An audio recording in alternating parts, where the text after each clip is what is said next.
All right, welcome to the Sae Bae Cast number 27 with Mutts. Mutts, Hello, hello. what's up, man? I'm good. I'm good. How are you? Pretty good. Okay, I'm so excited. yeah, no, I've been really excited for this. I don't think we've never talked, but I feel like we No. know each other enough because we've Yeah, heard yeah, each definitely. other talk as we're both streamers. Yeah. Um, but so I'm just glad that you decided to be on it. You're definitely known for being I guess, remake Andy. Mm-hmm. A hardcore. Yeah. That's why the name, I guess. Yeah. Yeah. So I'm interested. Okay, so this is crazy.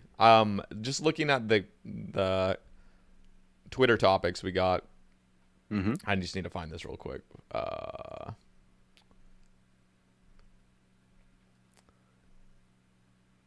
Where? So wait, I'm trying to look for the topic where it said you used to be like a PKer or something like that. Yeah. I think Scott Where's that at? came with I that can't even. question. Yeah. KB24. Yeah, I used to be a PKer like Oh yeah. before I streamed. Well, I say PK. I wasn't really good or anything. I just always used to PK back in the day in like original RuneScape. I did like the most PVM I did was probably like Team Bandos. That's basically it. And I always love being like in the wilderness with my friends and my brother as well. So yeah, I originally was a PK, a pretty bad one, but yeah. Well, that's all. Wait, did you ever stream PKing? Like, is that what you did when you started streaming, or? Nah, only LMS, I guess. Okay. Well, actually, I did participate in a method tournament, the when they organized one, but that didn't go that well. I got kicked out first round. Okay. I've never really been into tribe breeding though, so that's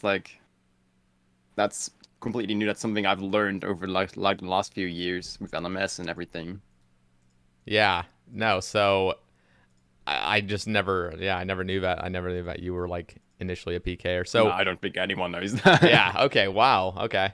So when did you start playing? I guess RuneScape in general. uh, I was probably like 8 or 9 years old, something like that. I my brother got me into RuneScape, and like my older brother was like 6 years older than me, so I mean, he was probably if I was eight, he was around 14, so I was pretty hyped for him for his age at the time. Okay. Um, and he got me into playing it, mostly free to play at the time, I think. He also used me a lot. I'm not, I should say that. Was he I used to mine manipulative? like I'm used to like mining pure essence for him. I know we had like this bet when we were on vacation, and we were doing like a game, and if he won, I would mine 1k pure essence for him, and if I won, he would train one range level for me. But keep in mind, my range level was like 30 or something. I just didn't like the range skill because I Oh was my not a fan god. of it for some reason. Yeah, I Damn. was. Yeah. So Yeah, yeah. No, that tends to happen. Brothers try to take advantage of other brothers. yeah, yeah. Well, That's how I got into RuneScape. okay. Did you? What year was this? Like, when did you start? Um, that's like 2006, maybe 2005, perhaps. And did you play all the way up through like RS3 and stuff, or did you quit? No, I did take some breaks. I had some time where I like played League of Legends all day. Uh, Man, those were some days. Um, I tried to like climb in ranked on that game, and I think that's mainly when like RS3 like became a thing when EUC hit, and I just didn't like it because well, keep in mind I was a PKer, so EUC came out and PKing was ruined basically at once. Because it was completely different all of a sudden. So yeah, that's when I initially quit. I think I maybe took like a few years break and then came back to old school probably. And when did you start old school? Pretty much from the start, I think. Okay. And I then remember I transferred like a lot of money from RS3 to old school. But it was like crazy rates at the time. I think I had like a Halloween mask on RS3 and I sold it, and I think I transferred like 125 mil or something for 5 mil in wow. OSRS, but that was like big back then. Yeah, Like 5 mil was 5 a mil was lot. a lot. Uh, Yeah. So you played like in 2013 on release and Yeah, yeah, just playing a definitely. main. What got you into Iron Man mode? Or I should say hardcore. Had you E- played Iron mm. Man before hardcore No, mode no, came out? I never made an Iron Man before. I've always made a hardcore. I never really was interested in Iron Man mode in the first place. I always looked at it like, why would you limit yourself that way? You could just buy your items from the GE. I didn't see any. It didn't make any sense to me, at least. Yeah. Um, but I was watching like a friend on YouTube and Bodhi as well.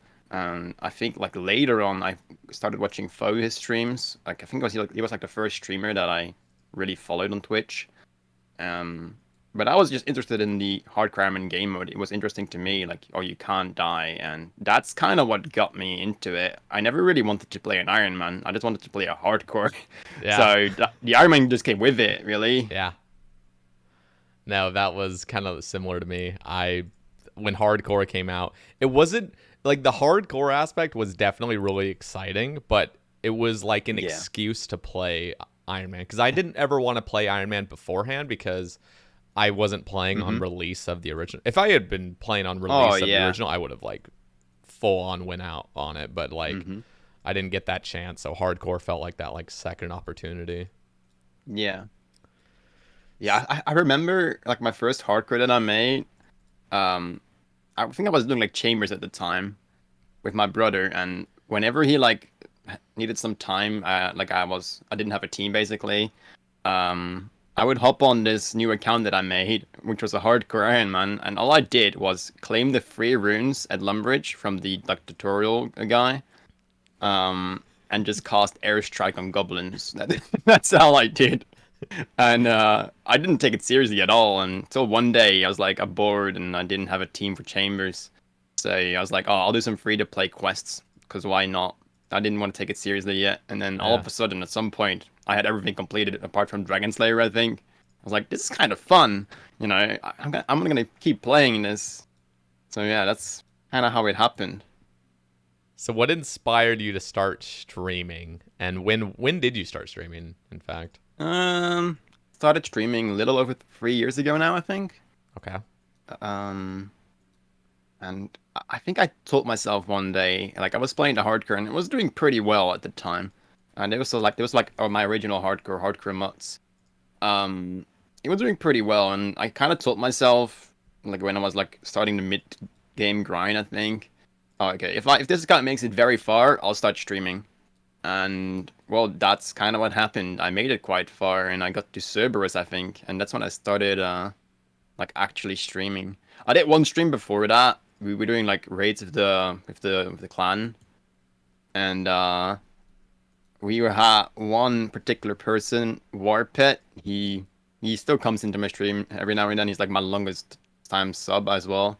But he was like the biggest champion ever, and everyone wanted to see him raid. But like no one was streaming out of the group. I'm like, oh, I'll stream it. It's fine. So everyone started watching my stream doing chambers because I wanted to see him play the game or him play chambers, I guess.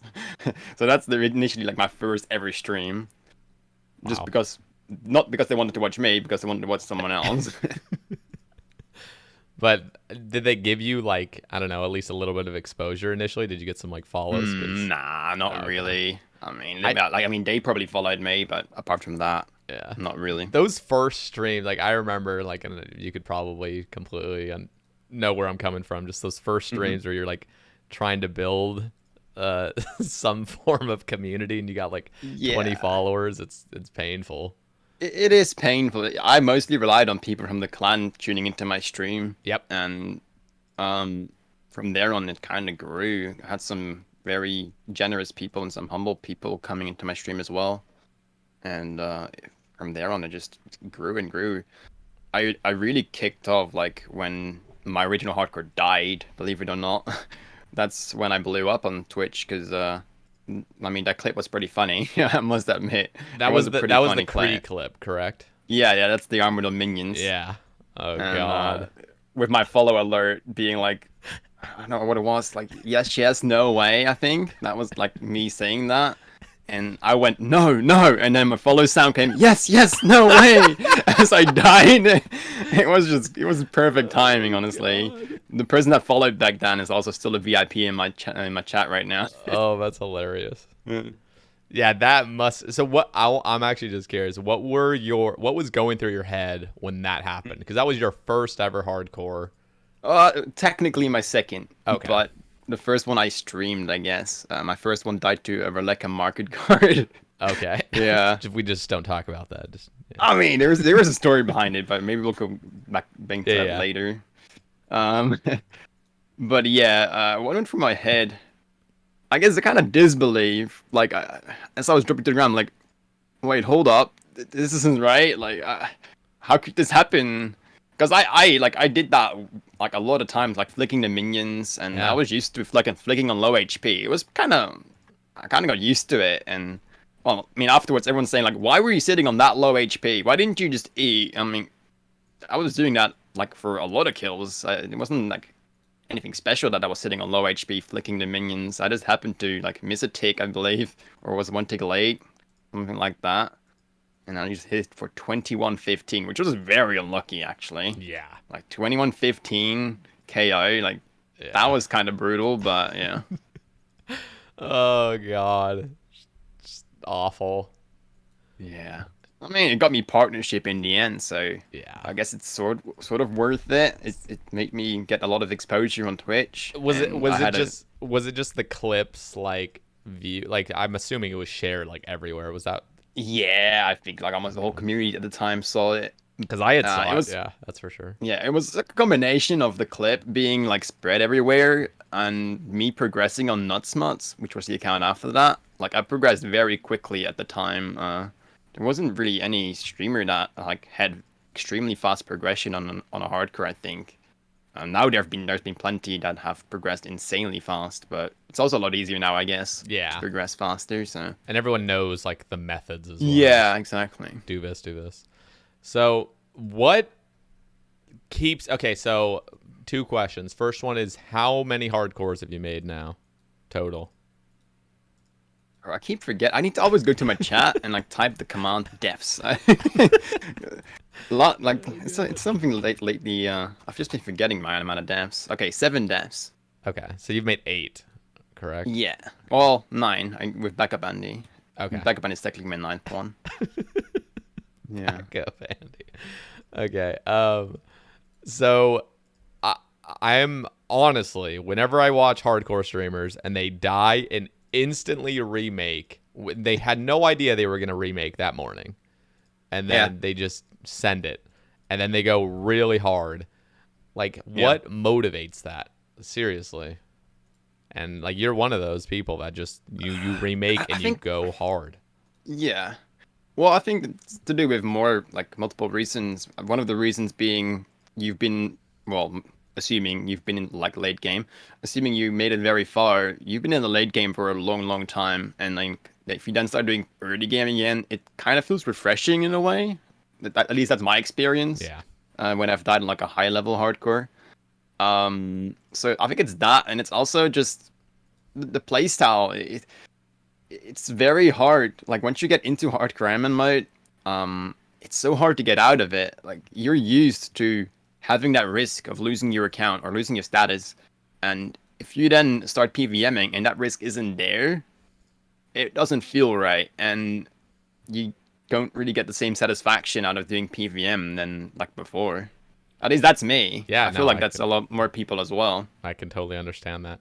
Because I was initially a hardcore, and then I got banned, and then I Yeah. remade a hardcore, and then that one died. And I will say, for those like following 3 weeks, it was just like, damn, you're just sitting here with a little gray helmet, and I didn't even Yeah. start out as a gray helmet. I'm just like this wannabe. I don't know.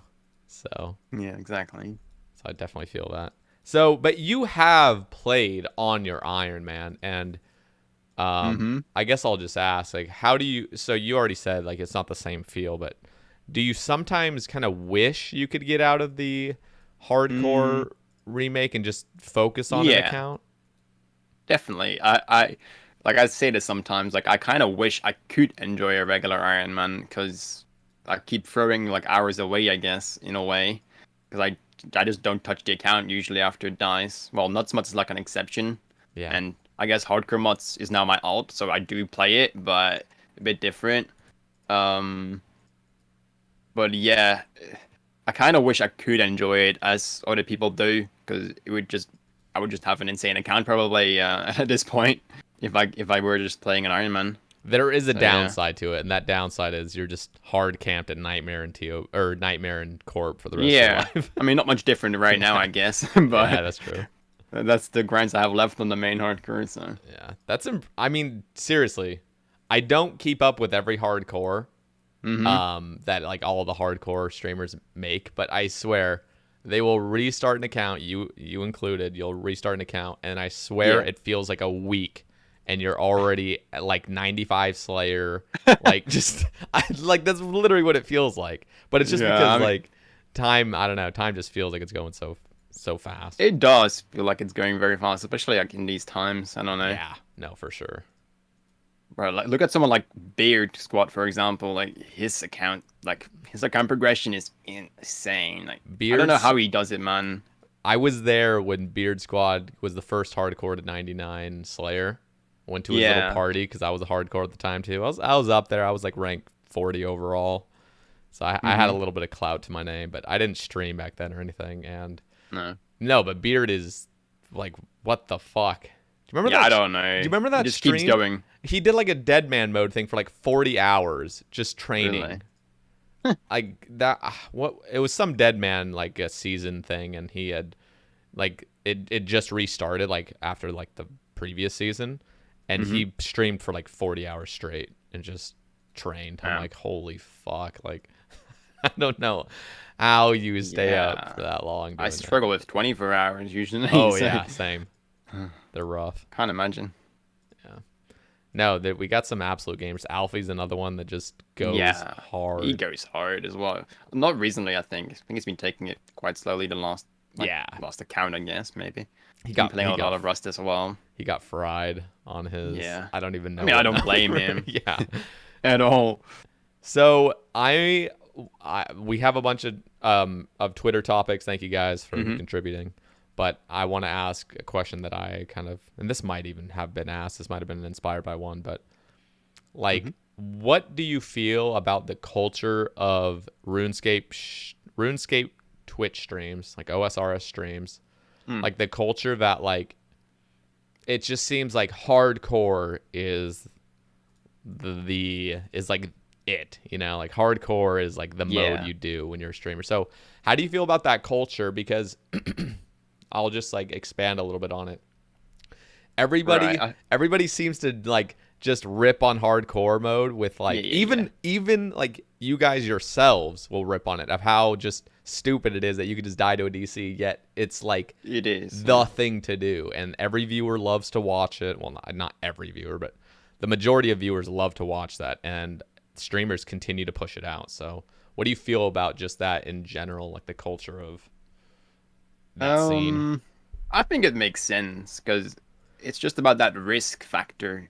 Like there is something on the line. I think Bugs Terrier like kind of covers this a bit with like death mechanics as it is. It's just not punishing really. Like sure you have to pay a fee nowadays, but I mean no one really cares. Like it's not that big of a fee, not that big of a deal. Um, it's just something that there has to be something on the line. I guess it's also like with new content release, like TOB release for example, it was very exciting. Like whoever was the first team to get like Verzik and stuff, like everyone would like go from one stream to another when like a team wipes. Yeah. And it's all about like risking that run or something. I don't know. There like has to be it has to be exciting and there has to be something on the line whenever you do something. I think that's it at least. Yeah, no, I can agree with that. And to be fair, there are certain pieces of content that are punishing without removing like 5,000 hours from an account. Mm-hmm. Like, for example, Nightmare is one of the most obnoxious, most punishing things. Same with TOB. When you wipe at Yeah. like phase 3, that's like horrible. But Mm-hmm. Nightmare has a special place where it's like you die on the pillar phase of phase 3 after 20 Oh minutes. yeah. And you I mean that's specifically solos, I guess though. yeah, that's true. That's Yeah. true. Um, I mean, you still have to walk all the way back as yeah. well. Now there is the punishing thing, but I will admit, the game. This is like an art. This is a like a conversation in the zone of like what we think death, how punishing it should be, and Mm-hmm. currently Yeah. I actually think it's pretty well balanced. And the whole reason I think it's balanced with like death mechanics is because there's just DCs and DDoSing problems that have happened in the Yeah, past. And there's just definitely. like no way to like really bypass that. No, there isn't. Yeah, I do get why the death mechanics are as they are, but it also has its effect on like what is exciting to watch Yep. and Yep. what is exciting to do for some people. 100%. Okay. In fact, let's actually cover Box Terrier's thing right now. He says, would more punishing death mechanics make a regular Iron Man more interesting to you? Should there be a different Iron Man mode, such as an iron that wipes upon death? So again, we kind of were already discussing just the Yeah. problems with DCs, but Mm-hmm. I think, yeah, I mean, you'll always have a DC issue, uh, unless they can figure something out for that, which I doubt will ever happen. But yeah, I think that would make it a lot more interesting for me because then there is a risk whenever you do something like you still want to survive. There's like pressure. You yep. have to do well, and if you don't do well, you'll lose stuff or you lose progress, basically. Yeah. So, yeah, probably. Yeah, I don't know, like what it's just so tough because I want to ask this. Hmm. They proposed and I want to say it passed. I'm not positive. They proposed a thing where you could have like a another person teleport you out of TOB. Yeah, I think true. I that think that did pass, Okay, I'm but just making sure. I think it did dang. as well. What do you think of that?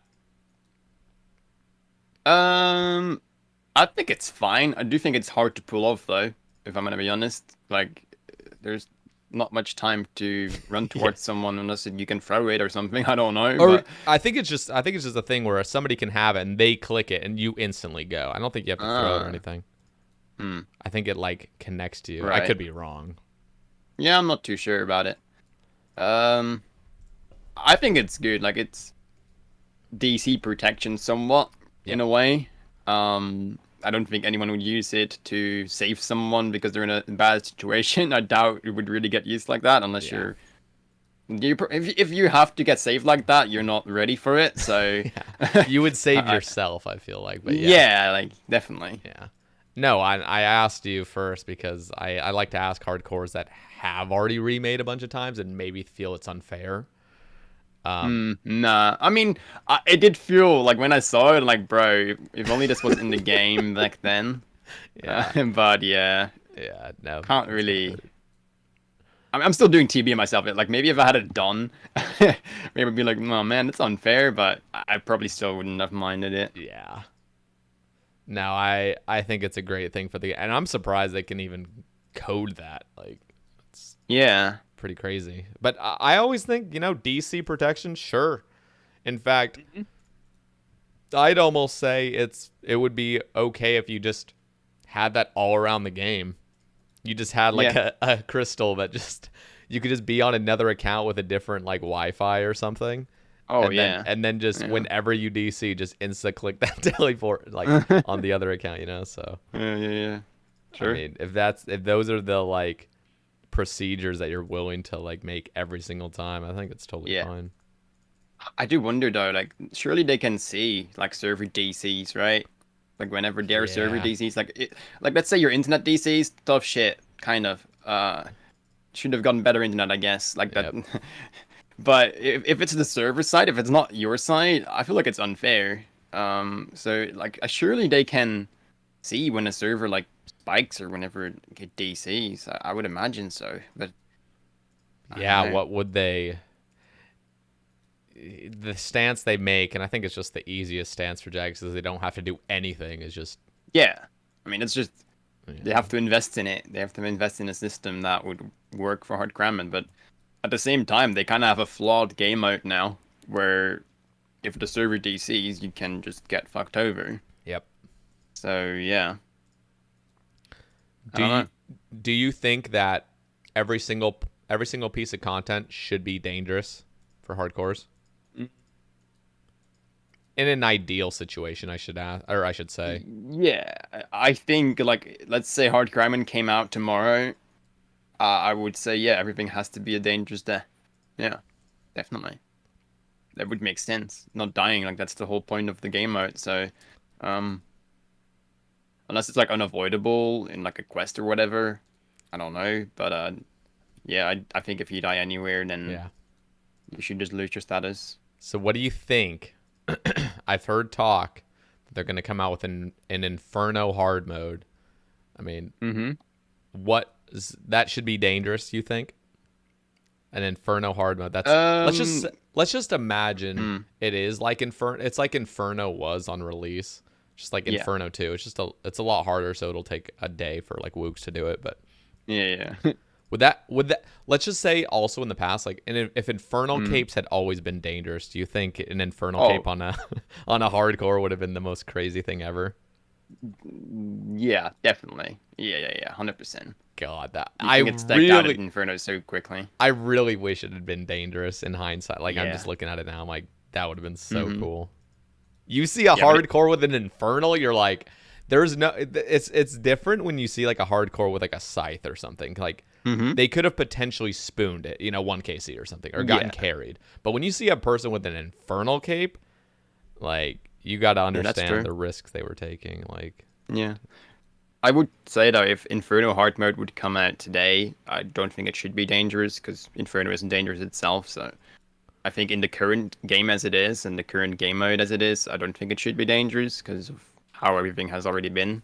yeah, no, I can understand that. The other thing is like, what sucks is with a lot of hardcores, you basically have to have like a maxed main or like at least max Hmm. combat on like the side just to practice things, which Yeah, especially like, I mean, if you're like your first hardcore that makes it to like PVM stuff, then definitely like right nowadays on my main hardcore, like I didn't really practice anything.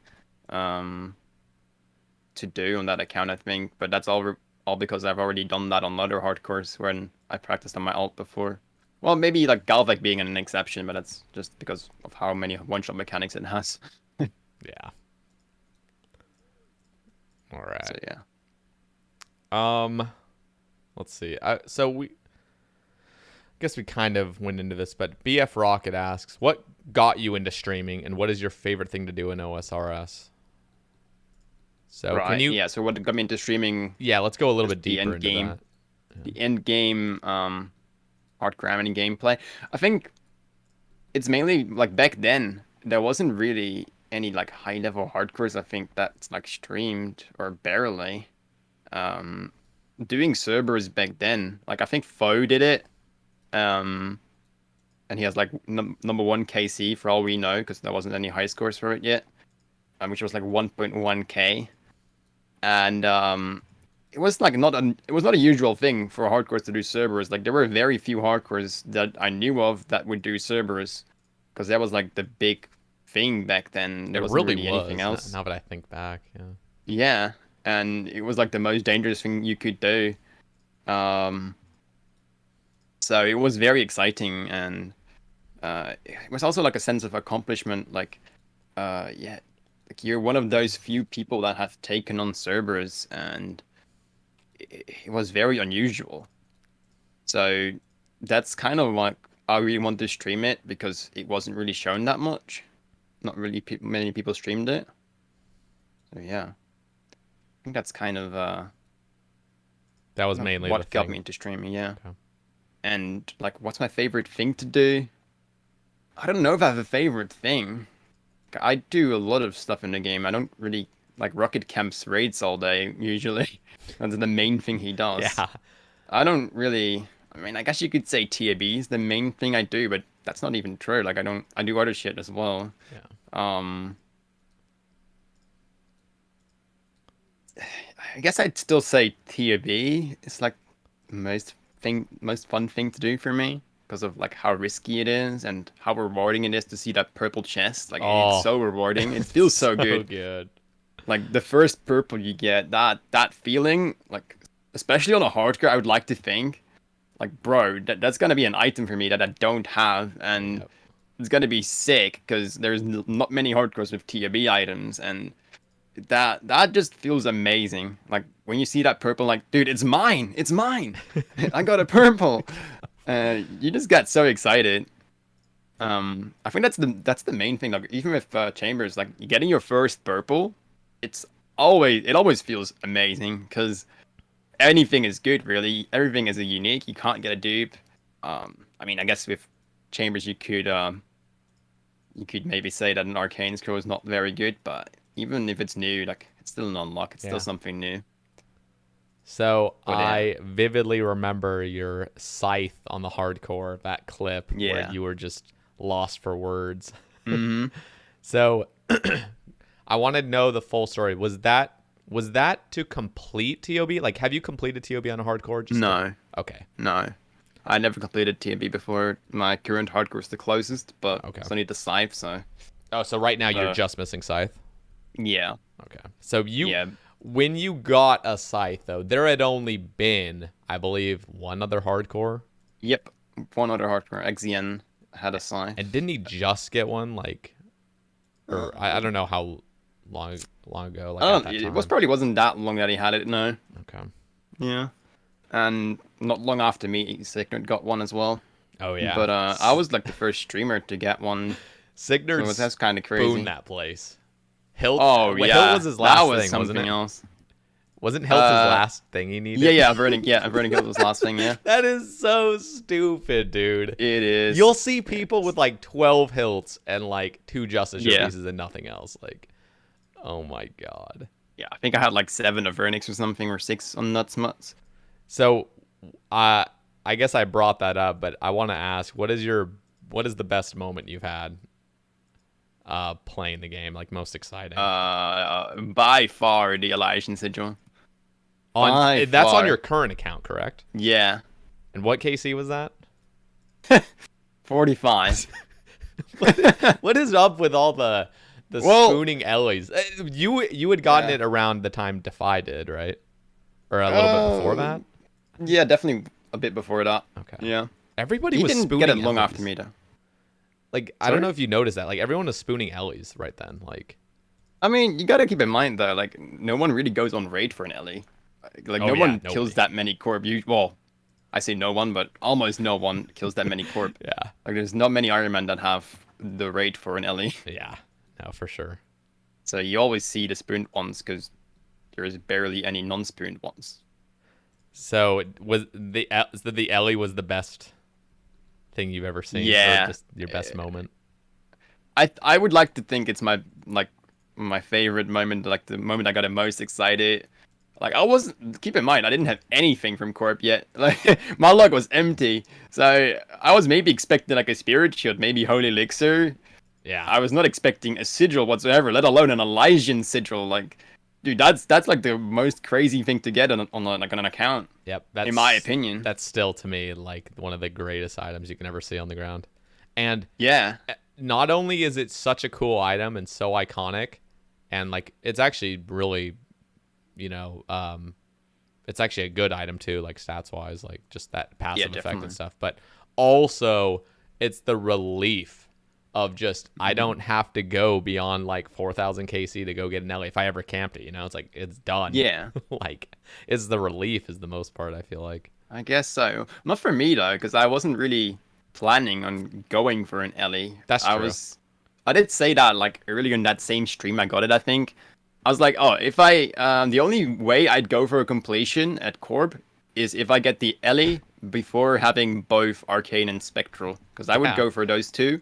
But if I got the Ellie like anywhere in between those two or before that, then I'd go for a completion eventually. yeah. And then I just got it that same stream. I like, bro, well, this means I'm going for a completion, I guess. Yeah, So no, yeah, that would be no. Has any hardcore completed Corp yeah, I think there has and Pet? been one. Not sure about Pet. I do think it's boosted though, but Yeah, for yeah, sure. I don't know. I don't really count those. That might just be me. I mean, I know the community is very divided on it, but I just think boosting corp on a hardcore Iron Man is a bit too much. On a regular Iron Man, I don't really care too much. You could say it's the same thing, but it really isn't because you're taking away the risk of doing corp on a Yep. hardcore. So yeah, I'm really glad they made that change. yeah, definitely. Fix Corp, because that was actually so disgusting. There was always arguments like, oh, like alting helps a little bit, but you're putting in more effort for more reward. But like, Mm-hmm. bro, Corp was like 3 times as fast and zero Yeah, it's risk crazy. and like zero, like, I don't know. It's just like way too OP for what it was. Yeah, And I actually 100%. really love how Corp is now, because now it actually like you actually get rewarded for having good gear on your Mm-hmm. account, because it used to be like, oh, you could literally just have a spear on your main hardcore and like just be fine. Yeah, Or on your yeah, main yeah. Iron Man and then just have True. 2 decked out accounts. But now it's like, no, if you have like Inquisitors or something, you're actually getting rewarded Mhm. for having that, you know. Is that really worth bringing? Like Inquisitors for the Inquisitors? first specs are I have never, so I remember having missed like 18 Warhammer specs one time Yeah. before I had Inquisitors. I have never missed more than 7 in a row, and those are rare when you miss like Okay. 7 specs. Like I've never gone beyond 7 zeros initially. Yeah.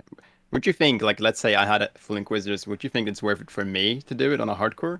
Because don't you If get you like just destroyed? if you angler up, and it would just be for Dragon Warhammer, Yeah, yeah, yeah. I think it is worth it if you had like the Okay. full thing. Right. And you could also just run in there with an Ellie and like initially. Yeah, I did that. Where like whenever I had my shield completed, I would run in with the LE equipped and switch to the defender last second, basically. Yeah, you could do that, and you could also just like wear like an ACP or something running in, and then just switch to the Halberg like right at the end. Yeah, true. True. But yeah, for hardcore, I don't even know what the. I'm pretty sure, like, dude, anglerfish are so OP for hardcores. Oh, Those are definitely, yeah. those are such a good fish. It sucks how they just suck ass to fish, but Yeah, true. I mean, they're a lot better now with the temporals loot. With the oh what's it yeah, called? the The barrel. flakes or Oh whatever. yeah, and the fishing barrel and the flakes. Fishing barrel as well, yeah. That's Yeah. disgusting. I haven't tried it yet, but I've heard it's very good. I got to eventually get on the Temperos grind, because there's a lot of valuable things that I really want, but Mm-hmm. I just don't enjoy Temperos. I don't know. I think it's okay. It's It just a bit probably more like is okay. I'm probably just like a little. I'm just whining. I think I just because I actually I'm think it's balanced content. I just don't yeah. enjoy it. Mm-hmm. So Yeah, I'm lucky I have fishing left to get 99 with, so I can just trade my fishing there while I do it. that's So that's true. kind of nice. Yeah, those spirit flakes would be really nice at dark crabs. I know you can't do that, but I mean, I Though could. that 2-tick dark crab method with spirit flakes, Novacy sent me like a message like a few months Mm-hmm. back showing it, and I was like, oh, that looks amazing. How good is it? It's just like well, right, like currently if you 2-tick dark crabs, you get 1,000 dark crabs an hour. And 1,000. Okay. yeah, and then on top of that Jeez. with spirit flakes, I think it's like 1,500, right? Because it's just 50% more. Mm-hmm. Yeah, that is insane. And it's so easy to get dark crab bait. You can get like you could probably get 10,000 bait within an hour pretty easily. All right, then. So, That's pretty good. so do you this is one of the other topics I kind of like I always like to just ask any hardcores, but Mm-hmm. what seems to happen, and I know you're a remake, so it's not like it really matters, because as soon as like you die, you just restart another account. But Yeah. do you ever feel like you're getting how do I put this? Like you're almost getting scammed out of certain content. Like for example, clues. You get a wilderness step and you have to drop it, or the Mm, chaos altar where you get double prayer, and like things like that, where it's almost like as soon as you did die, you wasted all that time dropping clues and oh, doing. like that. Okay, Yeah, I get yeah. I what you guess I mean ask now. in that way, but which means it doesn't really relate to you, because you will literally just you're already planning on starting a Yeah. new account. So you're like referring to like feeling bad about using like bones when like if you die you Yeah. could use them. Yeah, I don't really feel like that because I don't really plan on playing the Iron Man afterwards. So yeah, I don't really care, I guess. If I feel like left out of content because I can't do it, uh, I wouldn't really say so. Like Wildy clues, I decide to not do them, I guess, if I don't want to do them. Sometimes I do them, like it kind of depends what step I'm on. Like if I'm on step 6 on a master clue and I get a Wildy step, I'll most Yeah. likely do it. Um, Usually not on stream, but Yeah. No, and but it's pretty yeah, crazy how safe the Wildy really is. Like it really it's is. so Yeah. dead. It's literally so dead. Unless you like announce to people you're going out in the wilderness. Like it's pretty easy Yeah, to that's just why not I see don't do anybody. that. Yeah. Who knows? Maybe I'm in the wilderness right now. Ooh. I could be. All right. I've been doing stuff in the wilderness, but yeah, I don't really do it like every day. I don't want to really like create a pattern for people to like, oh, he's going wilderness now. Yeah. And also, like if you're in the wilderness in singles, it is so easy to not die as long as like a Oh singles yeah, team doesn't come. If you get yeah, a yeah. I singles mean, team on you, it's like, oh shit. I had somewhat of a singles team on me on backup Andy when I was doing Venanatis. I don't know if you've seen that video. No. But it was kind of crazy. Like they were all within my combat bracket as well. I was like combat 85 or something at the time, maybe. So they had like Zerkers and Pures as well, and I survived like 14 HP left, I think, as I tallied out. It's kind of crazy. Jesus. Yeah, I never saw Yeah, that. yeah, that was kind of crazy to me. I Your waited to heart share is that for probably so just long. Oh yeah, I screamed after I got out. I'm like, holy. That was like the most intense shit I'd ever done. that's awesome. And I was doing pretty well on the tanking. Like I got the prayers right most of the times and I was eating pretty well. I mean, obviously I was panicking, but Yeah. even though I was panicking, I still did all right. I would Yeah. like to think. So I mean that shows though. I think I was 60 defense at the time and I had like maybe 80 HP, maybe even less. And I had like 8 brews on me maybe. Wow. And I tanked a half TB.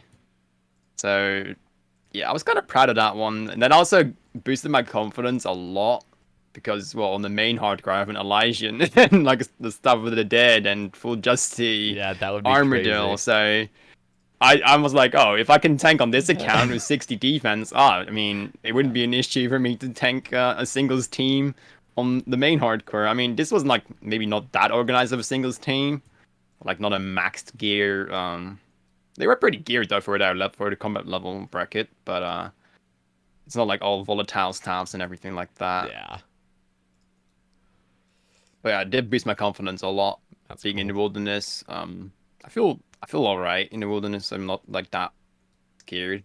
Yeah. The other kind of cool thing about I guess being a hardcore and just really really caring about the status and like Mm-hmm. you already plan on remaking if you did die is you can Yeah. literally go out in the wilderness with your best gear and Yeah, just yeah, that I like that. like just be like literally pimped out full like Yeah. brews anglerfish everything like Yeah, I think if I don't protect item, I risk like over 1 bill when I'm in the wilderness.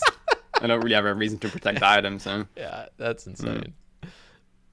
Yeah, but I that mean, it also has its downside, I guess, because you will put a yeah. target on your head. I probably shouldn't have said that I risk 1 bill in the No, but like wilderness. I guess I just mean like it's just nice running in there and be like I am like ready to go. Unless you, again, if you get piled by rot or something, you're just dead regardless. But that's when is that ever gonna happen? Yeah, I Right? guess it all just depends where you get piled, though. Exactly. Like if But you're like around 30 wilderness, it's maybe not that bad if you get halved. yeah, But if you're like at 50 wilderness and you like have to rely on like a lever, maybe they can get another TB on you if they like pull the lever in the right yeah. times. I don't know. That could be tricky. I've been I saw something in a Discord of some guy doing like these tree jukes. So you know when like if there's a guy Mm-hmm. on you and then there's a bunch of patches of trees in the wilderness. Yeah. There's this cool way, and I actually did it against somebody when they saw me at the Chaos Druids. I finally ran past them, and they were on me. But you can run through this Mm-hmm. little pile of trees, and if you strategically step in certain areas, you can eventually just like basically guarantee yourself 10 seconds off them. Like if they have cast a barrage on you or something and they're literally pathing Mm-hmm. toward you, there's a way to like step strategically around the trees that'll make it so he can never get to you. Right. It was really interesting seeing. But Yeah. Cool. all right, let's move on. Okay, Wolfie Daddy asks regarding the support toxicity in our community, on what aspects could we improve on and what are we really great at? Excited for this one. I don't fully understand that. So just, I guess Mm, the community in general. yeah. Uh, I think like what we're great at is like sharing achievements. I think is like something that this community is about a lot. Like, oh, I got 99. I don't know, 99 agility or something. Like everyone is like excited about someone like maxing their stat or like maxing an account. Like everyone comes together. Like whenever someone maxes, it's like there's most of the time there's like a max party and like we celebrate together. Like Yeah. people like are excited for each other for their like account progress. I think that's kind of cool that everyone comes together at some point. I think like regarding toxicity, I guess that's mainly like in the game. Whenever like a PVM or in a PK, like a lot of people say like PvPers are toxic, but a lot of the times I see the PVMers being very toxic towards the PvPer. I'm like, where, why? Uh, so I don't. I mean, I might be a little bit different on this because I used to be a PvPer, so I somewhat can relate to them, even though I was shit. Uh, like I want to look at it from both sides, Yeah. and I just don't see them like some people like, why are you killing me? Because I only risk a spade, for example. I don't think you should use that as an argument. You're literally in the wilderness. You know you can get attacked. Tough shit. Like Yeah. deal with it. It's your choice. They're just killing people in the wilderness because they like to. Yep. Yeah. I don't know. I think. And every there's toxicity in every single group. Yeah. I don't think that's ever just related to PvP. No, definitely not. I guess you could kind of maybe say like elitism is somewhat of a, like a toxicity. Yeah. Um, and I must say, maybe sometimes I'm a bit elitist myself without intending to. But yeah, when you laugh at a noob because of how he's geared, for example, like you could see it as toxicity. Um, I don't know. Whenever I see someone in like Chad gear, like you obviously know it's a champion. I'm just laughing because Yeah, it's it's just great cute. to see. I'm And not it's really like cute. laughing at them because I think it's funny that they're in shit gear. I just It's just I like just think it. it's great that they exist. Yeah, it almost like reminds you of where you used to be, because we all were champions at Exactly. one Yeah. point, you know. Yeah. Yeah. I'd say so. Like, dude, I remember. So I was a complete noob coming back to OSRS, and Mm-hmm. I remember I was at Wyverns. So this is like probably, I don't know, like a month in or something. I had grinded 72 Slayer, like, and then I was like, Mm-hmm. I can finally go to Wyverns, and then I started ranging them, but I hadn't done like any quests really hardly, and I didn't know what animal magnetism was, and I didn't know how to get the backpack, and I actually didn't even know what the backpack did. I just saw everyone wearing it, and then Yeah. I was like, and then like I think I looked up what the backpack was, and it didn't have any prayer bonus. And I was like, "Oh, this thing's shit. I want to use like a god cloak." So I was using like a god cloak ranging just because it had like one of those, like it had like one prayer bonus, which I thought was like really Yeah. cool. And Mm-hmm. yeah, I had no idea about ammo saving. Everyone would like laugh at me that I'm just wearing a cape while like shooting my crossbow. Yeah. And yeah, it just totally reminds me of like the cute champion days when people are wearing like full dragon crossbowing stuff. Yeah. Exactly. Exactly. Oh, God. I must say though, like regarding toxicity, I get the one thing I hate.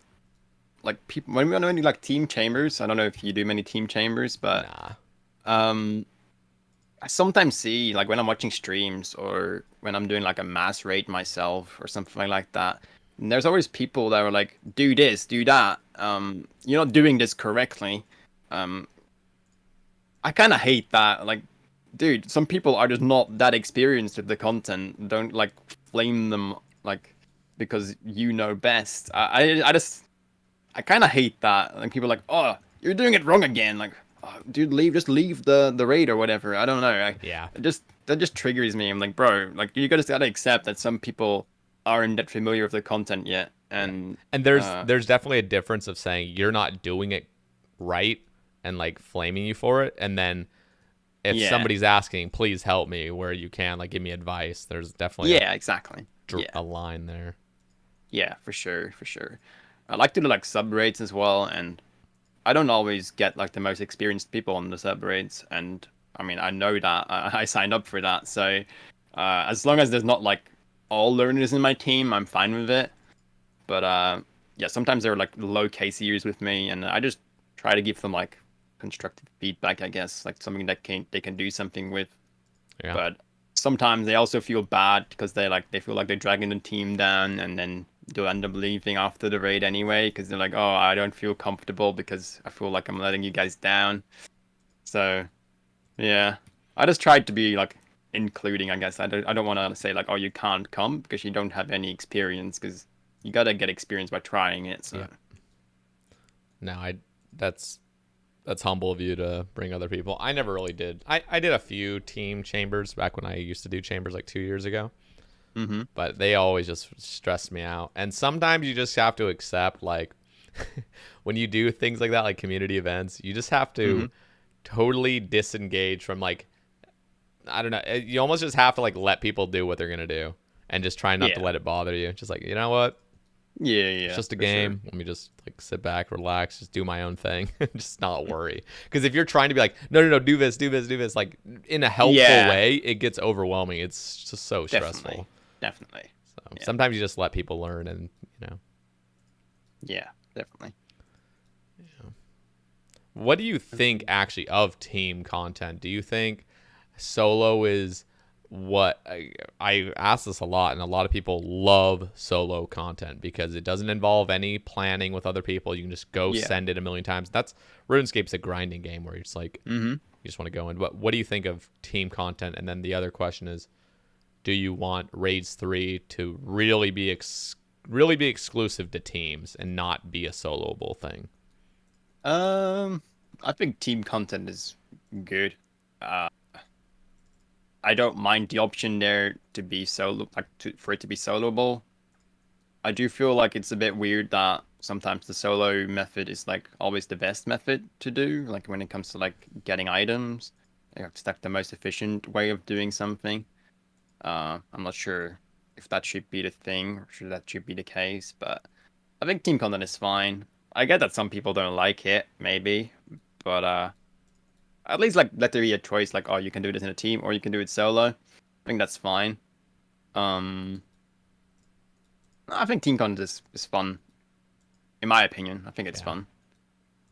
I think they did really well with TOB being Yeah, like where solo actually is not worth it. It's like the one piece of content where like soloing isn't really worth it, yeah, exactly. which is kind of interesting how they managed to pull that off. I think Mm-hmm. the only reason that actually pulled off was because of that like 15 minutes you're sitting there at phase 2 Verzik. I Yeah, think if yeah, it yeah, wasn't for that, definitely. solos would actually be the meta if you were like talented enough. Yeah, I mean, I think solos is still best if you know how to do it. If you never fail either, it's like the Yeah. chance of failing is so So if high. you're like flawless with your solos, then I think it's technically still best, but you need to be very skilled at the game to pull that off. So Yeah. it's not many people Um that could do that. yeah. But I if they had gotten rid of like that 15-minute thing right there, it would Hmm. definitely be like people would probably go for really try to master solos just to get Oh, like definitely. I the think so best too. GP per hour. Because I think duos currently are like just so good for normal TOBs. Duos are pretty chill as well, at Yeah, least. as long as you Well, have a I good say teammate. this, but yeah, you need a very good teammate. I would usually run with Chris Keys, and oh, he knows TB very well. So I guess maybe if you have a very good teammate, it's good. But if you're not that like not that good together, like you kind of like get used to your like play style, like each other's play style when you're doing duos, I think. So you do need like that sort of like chemistry, I guess, or the other one has to be very good. Yeah. Okay. But yeah. Um, excuse me. So, let's. This is a little off topic. Prem Hmm. or Preem or whatever asks, talk about diet and meal prep. How do you guys normally eat versus how do you eat when you're pushing for a big day, week, month? I don't think I have different like I don't eat any different, I think, whenever I push for something, as far as I'm aware. Maybe like I guess you could say like when I'm doing like a 24-hour, I'm a bit more prepared of like what I'm gonna eat and like what do I have in the house to eat for whenever. But other than that, I don't really plan anything. Yeah. Yeah, with 24, if I'm planning a 24-hour stream, I will make like a sandwich, put it in the Mm. fridge, get some like other snacks, get some drinks prepared. Yeah. But yeah, no, if the last time I actually meal prep, so when I think of meal prep, I think of like prepping for like 5 days worth of meals and putting it in Tupperware. Because I remember Mm. doing that a few times in college. I Yeah. hate that. Because by day 4 and day 5, the food is dry Mm. and gross. Yeah. I hate that. I don't know how Yeah, I would people can never do do that. that. It's horrible. It's Like I horrible. would maybe like buy like a pizza or something that I can just shove in the Yeah. oven and then Yeah. it'd be fine. But other than that, not really. Yeah, I'm talking about like rice and chicken Yeah, and stuff no. that's just sitting in a Tupperware for 5 days. It just gets it just kind of gets nasty. Yeah, exactly. Exactly. Um, yeah, I don't know. The thing is like I don't. This question, it honestly kind of makes me I don't know, makes me kind of like think to myself. I don't ever really push myself that hard in this game, where it's like Mm-hmm. I want to achieve something by this date. Yeah. I hardly ever play like that. There's been I think times where I'm like, okay, I gotta get this done by this time, but yeah. I think the only time I've had that is when I went for my Infernal Cape. I'm not sure why that was. I think that's something to do with like how long I was streaming for or whatever. I don't. Oh, I know. It was the account age. I think I was like very close to being like half a year into the account. I think that was on Nutsmuts, and that's when I started learning Inferno because I didn't have any Inferno cape in any account at that point. So I learned from scratch basically, and I set myself this goal. Okay, I want to have the Inferno cape before I hit the half year mark, so I can say like I got an Inferno cape within half a year, I guess. yeah, So that was like when I started really pushing myself and really trying to like get that cape before that time. I think I might have pulled it off as well, but I didn't really. Even then, I didn't really like meal prep or anything. I just made a lot of hours per day, but I didn't do anything different. yeah. So it is interesting, however, because I think of my goals for after I get an Inquisitor's Mace, which I'll never get Yeah. one of these days, but is going for like 500,000 Sarachnis. I know that just sounds absurd to anybody that just heard that for the first time, but like I want to complete the Elite Clue log, and that literally cannot be done if I'm just playing the game. Like I have to actually set myself like kill this many a day, or like set yourself Yeah, or do this many kills a week or something, where because that shit will never happen if you don't push yourself, because it's just so many kills. for sure. Yeah. So I think like that, like, so reading back on this question, it almost makes me feel like maybe I should play the game a little bit more with like a goal in mind, like get something done today or do this today. Because sometimes I'll just log in and be like, all right, I'm done, like log out. Hmm. It's like I never really actually did anything. I never actually had a plan of like doing anything that day in particular. Do you ever feel that way, like where you'll like log in, but you actually do set yourself a goal, like I'm gonna complete this and this and this before like I'm done? Um, I don't think at my current stage of my accounts, I don't think I really have that.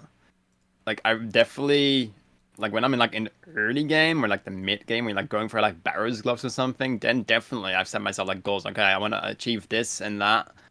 today, because then I can do this or that tomorrow. Yeah, there was left definitely a lot more planning into like the early game. There's a lot more to do in the early game as well. So, uh, and I like progressing fast early on. I don't know. There's something about that that just I don't know. It makes me happy. I guess like when I Yeah. see my progression being that quick. Yeah. No. So yeah. What was the best period of OSRS enjoyment in your eyes? Like, what was the time you were having just the absolute time of your life playing this game? Um. Hmm. Difficult. Well, for me, I guess the best time I had was when I was doing TAB on Nuts Nuts, probably. That's probably the best time I've had like playing the game because it was very exciting and definitely like TAB on the hardcore was pretty unusual. At that time not that much. Also like I kinda want to talk about like how content was so exciting like back in the day compared to now. Uh I think I tweeted this like not too long ago as well.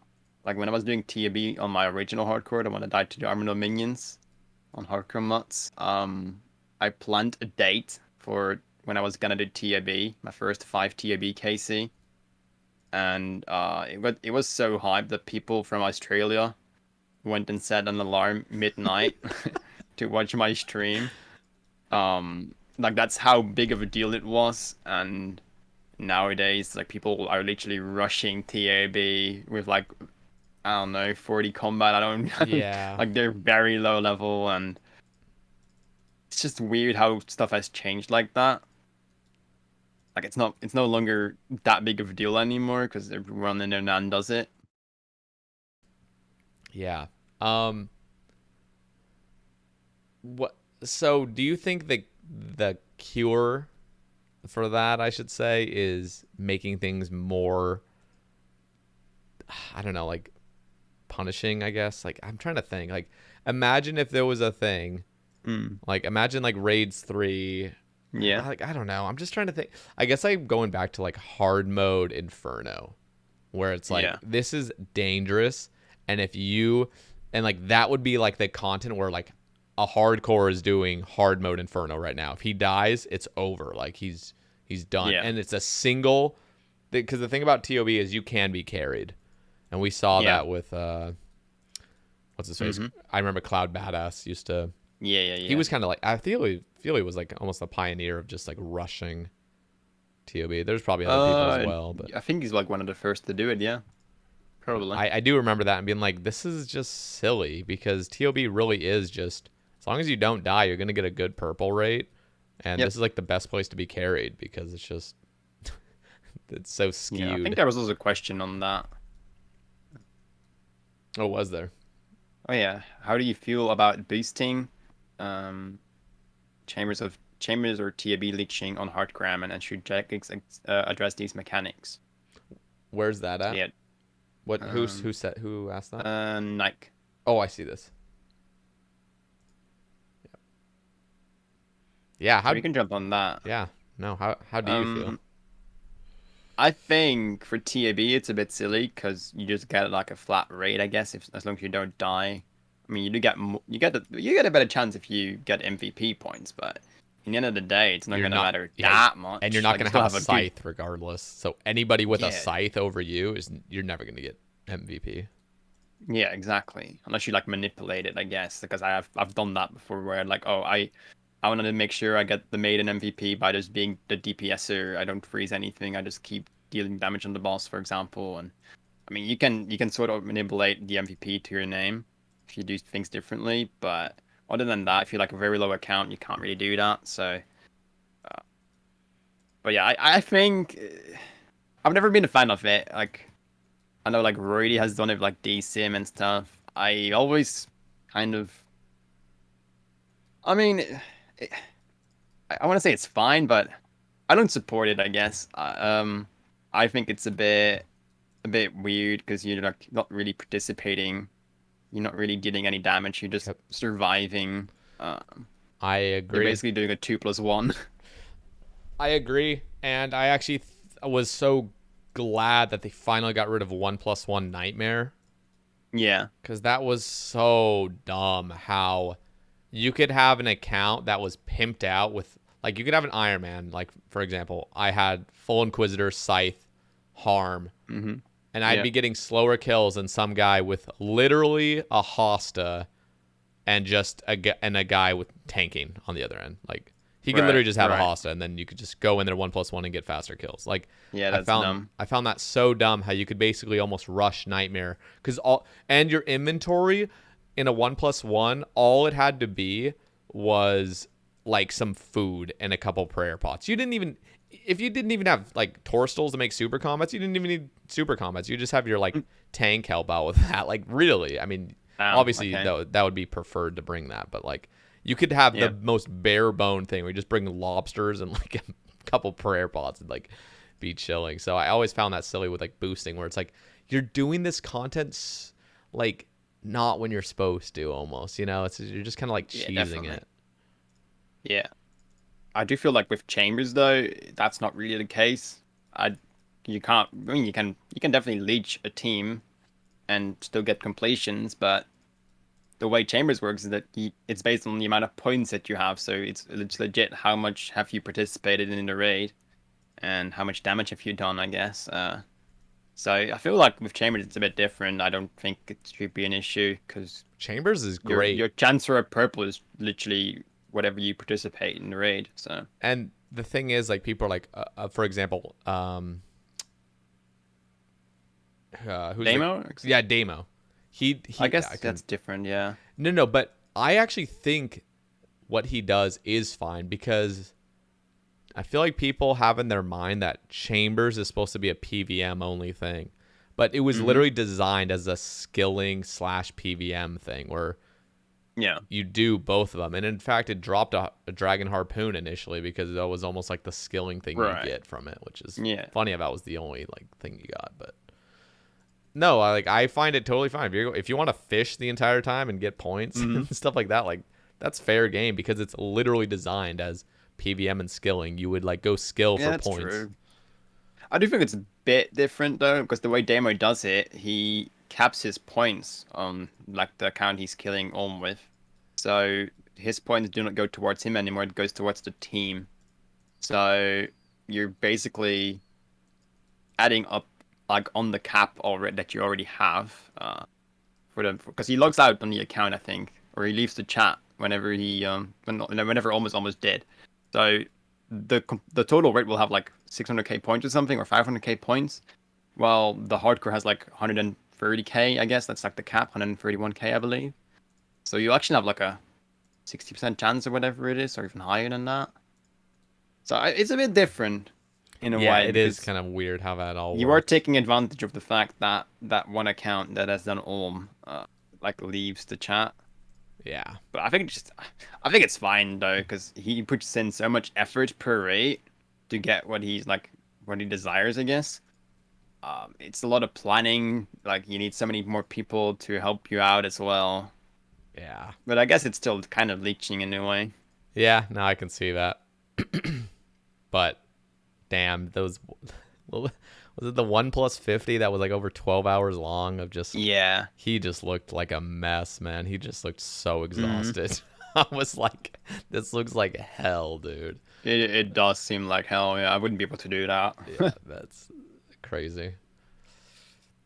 Yeah, nah. I feel like boost, like, again, I'm not really qualified to talk on the whole Chambers thing, Mm. but I do feel like TOB needs to be reworked Yeah. to not just reward people for surviving.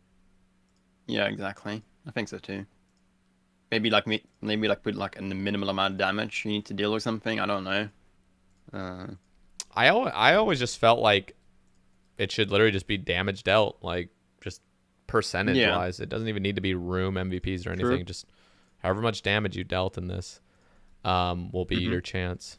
And I feel like that's just the fairest thing. Like, there's always ways to cheese that, but like, that's tends to be the most fair, Yeah, because if you did try to cheese it, then the whole raid would be longer by trying to get like a yeah, person to do more exactly. damage. Yeah, So, for sure.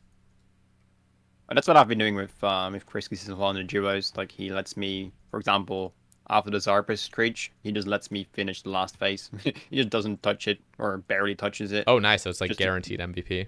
yeah, just to make sure I get the Zarpus MVP. Nice. Stuff like that, and he like lets me camp the Dawnbringer at P1. Yep, that So is that's huge. so yeah, I get the P1 MVP all the time And is and Zarpus a stuff 2 point that. room? I think so, yeah. And then phase one's 2 point as well, right? Yeah, pretty Nice. sure. So yeah, that way I actually get like raid MVP sometimes without any deaths. That's Well, awesome. quite often actually. It's like 50-50 usually. And that's the thing with understanding mechanics. There's always going to be ways to manipulate it once you understand the mechanics of like how Yeah. content works, which is just inevitable. Yeah, for sure. But you're paying the price by just having the raid take a little bit longer to Yeah, get yeah, that yeah. MVP. So Definitely. You okay, gotta feel comfortable doing so, I guess. yeah. Yeah. Rills asks, what person in OSRs did you learn the most from, or who inspires you? I Ooh, guess. that's a hard question, I think. In regards to like the game, I suppose. Um Probably it's probably like Chambers related. I want to say like Ari and Rocket, um, even Exact probably. They probably like taught me a lot of stuff in Chambers of like what you should be doing. Like I think the main reason like I know how to do solos is probably by watching other people do solos. Uh, like watching Ari do solos. I remember at a time where I knew how to do solos and Ari was like Pega policing around the room and he didn't know what he was doing. Um, and I used to like laugh at that, like, haha, he doesn't know how to solo. But then I think I died or something, and I had to like restart my account. And at that time, Ari had learned how to do solos, and he was a lot better than me. All of a sudden, like, bro, he has learned so much in such a short time. Yeah. And I think it's mainly just watching those solo Chambers streams that has just learned me a lot of how to set it up, how to set the melee hand up, and everything. Yeah. So I think that's probably in game who I learned most from. I'm not sure how he intends this question. Maybe he also means like streaming wise. Maybe. Yeah. Go ahead. So I could also go into that one. Um, I'm not too sure. I want to say Foe because Foe, he's like one of the first streamers that I've watched on Twitch. Like when I get into the scene, I never really watched any streams for quite some time. Um, it was pretty new for me back then. I think like the first person I started watching was Foe, and he kind of, well, he and other people inspired me to start hardcore ramen game mode in the first place. Um, but also like his kind of play style, he's like kind of chill. Like he doesn't take the game that seriously. He's always in a chill vibe when he's streaming usually, and uh, I like that. Like I don't like being like all sweaty. Like oh, I have to be very efficient with the game because that means I'm progressing the fastest way. Uh, I'm not really like that at all. I would like to think I'm not that efficient. I mean, I'm mining amethyst right now, trading my mining, so not quite that efficient. So I think streamer wise, I'd say Flo would be the person that I learned most from. Yeah. That's mostly regarding to like play style and how his vibe is in the stream as well. I like Foe. I started watching him like years ago, and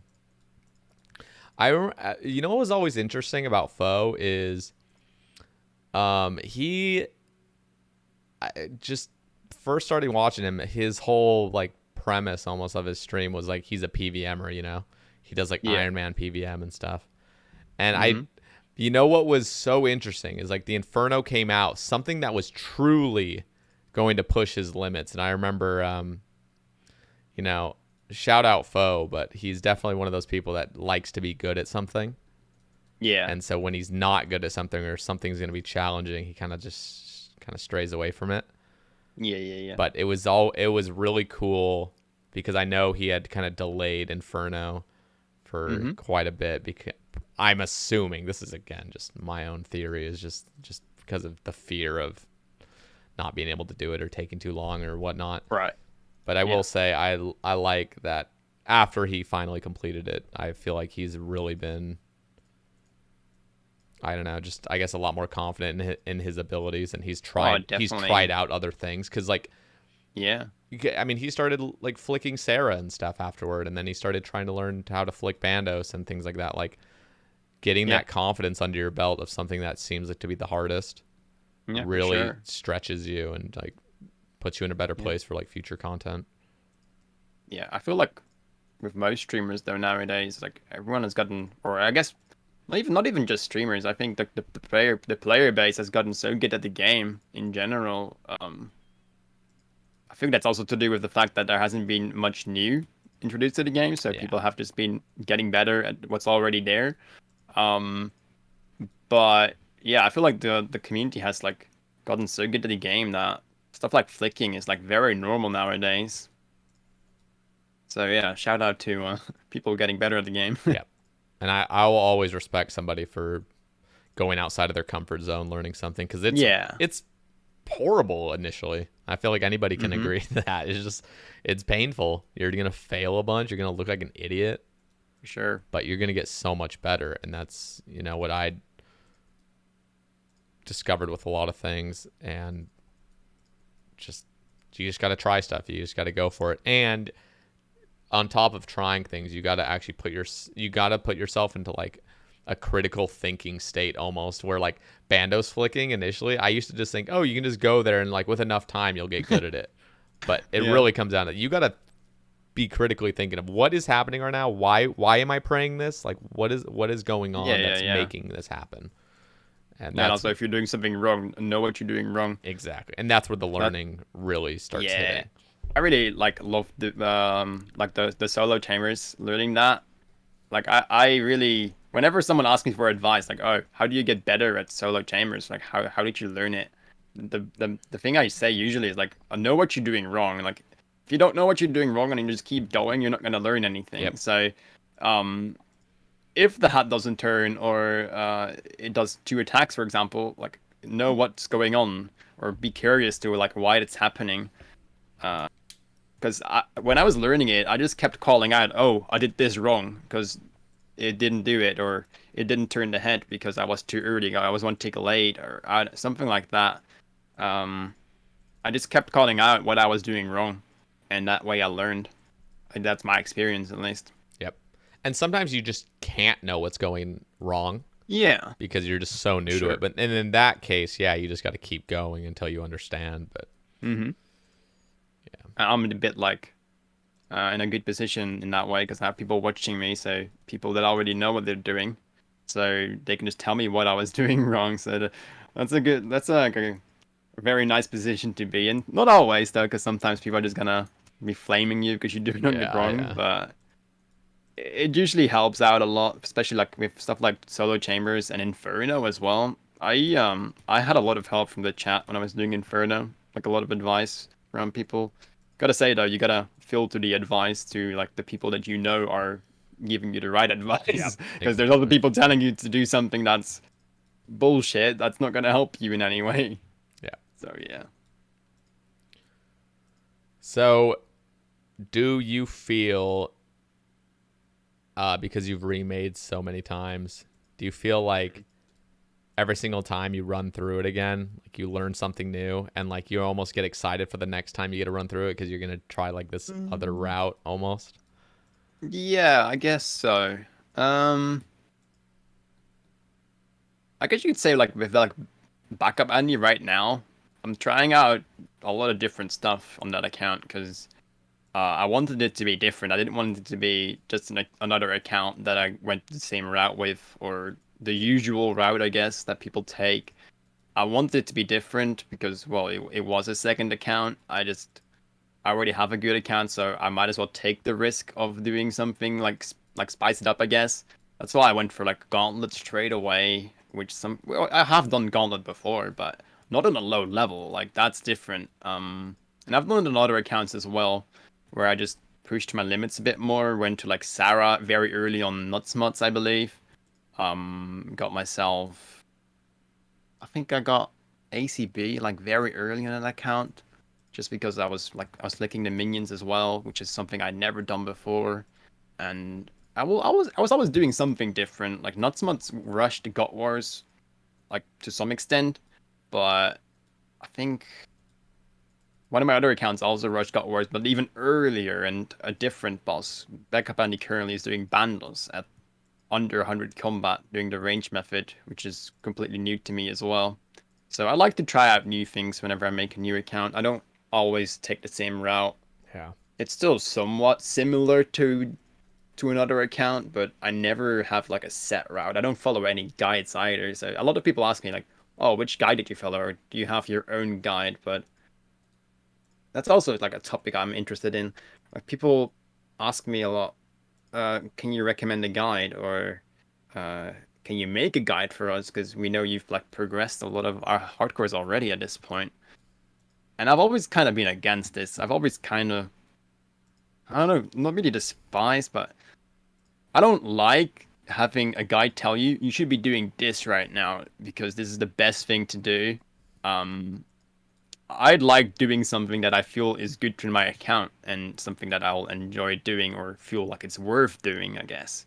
Because not everything is that enjoyable, I must admit. Like agility, I hate it, but it has to be done.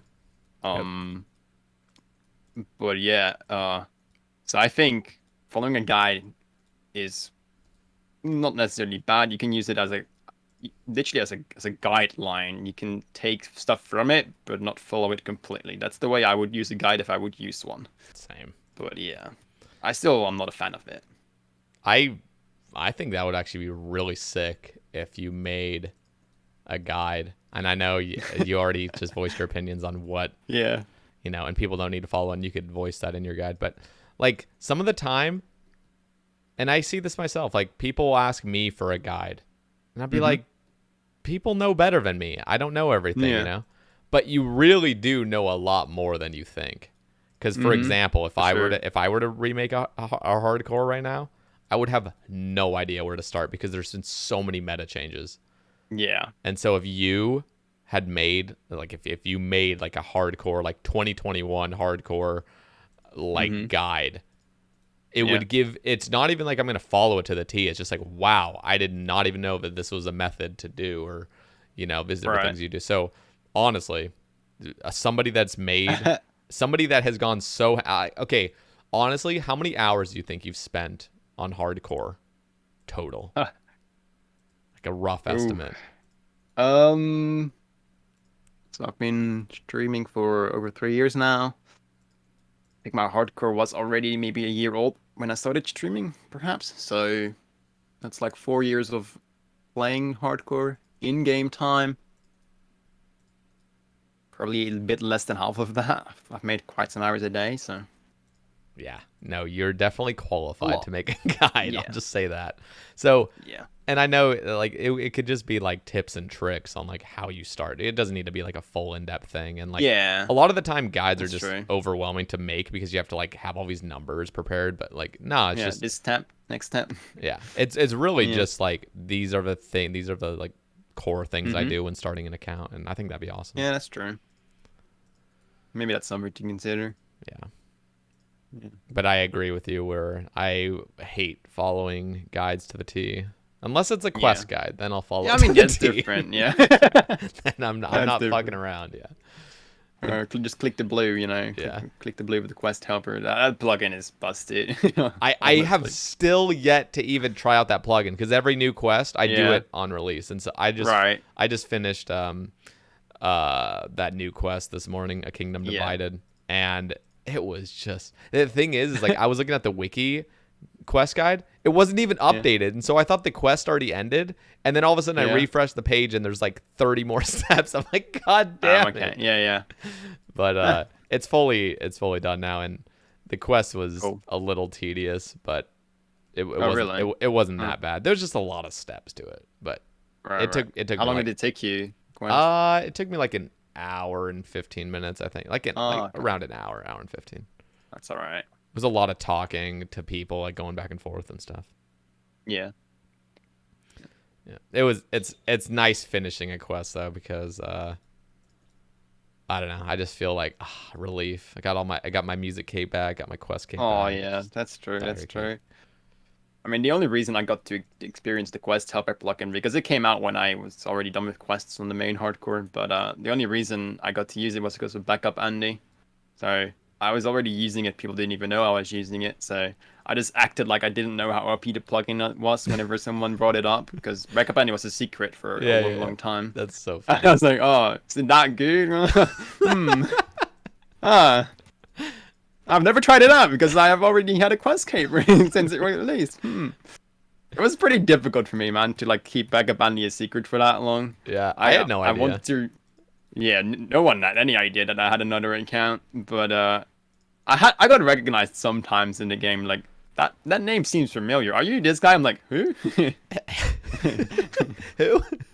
Well, I just played dumb, but Yeah, that's funny. probably some people probably figured it out. I was mostly in the same world at all times, so. What are your thoughts on Fassani's Nightmare? Oh yeah, I'm excited for that one. I think. Um, I think it'd be nice because well, Nightmare is already grind on its own as it currently is. Like takes so long to get all the items. So if there's a way to speed it up, even if it's only slightly, I know it will still be a huge grind, even considering Fasani's drop rates. But I think it's good that there is a more challenging way, I guess, to speed it up a bit. But I'm curious, like, what they're gonna like bring in to make it to, like spice it up, I guess.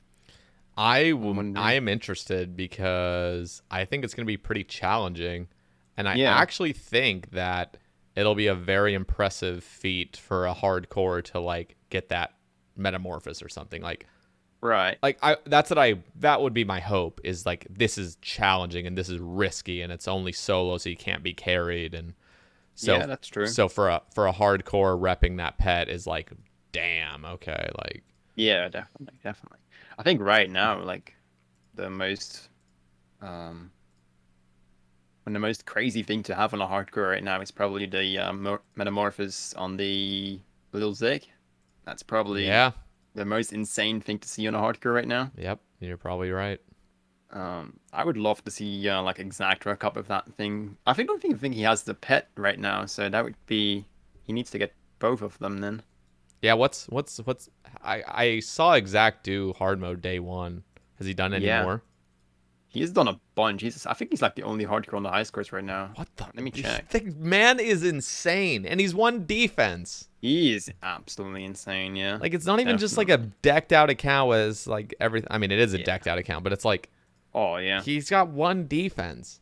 He is in his own league. Like he really is in his own league. Like there's no really anyone with like a pure hardcore that comes anywhere close to where Dude, he's at. I have to say this. Exact is what we all hoped Wooks would have been when hardcore came Yeah. out. Oh, for Exact sure. has Yeah. filled that because we all thought, oh my god, Wooks is starting hardcore. Then he dies to Blue Dragons. It's over. It's like, Yeah. god damn it.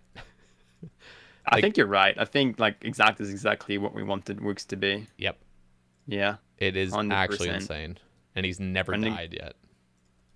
it's he has had some scary moments though in the hard mode tubs.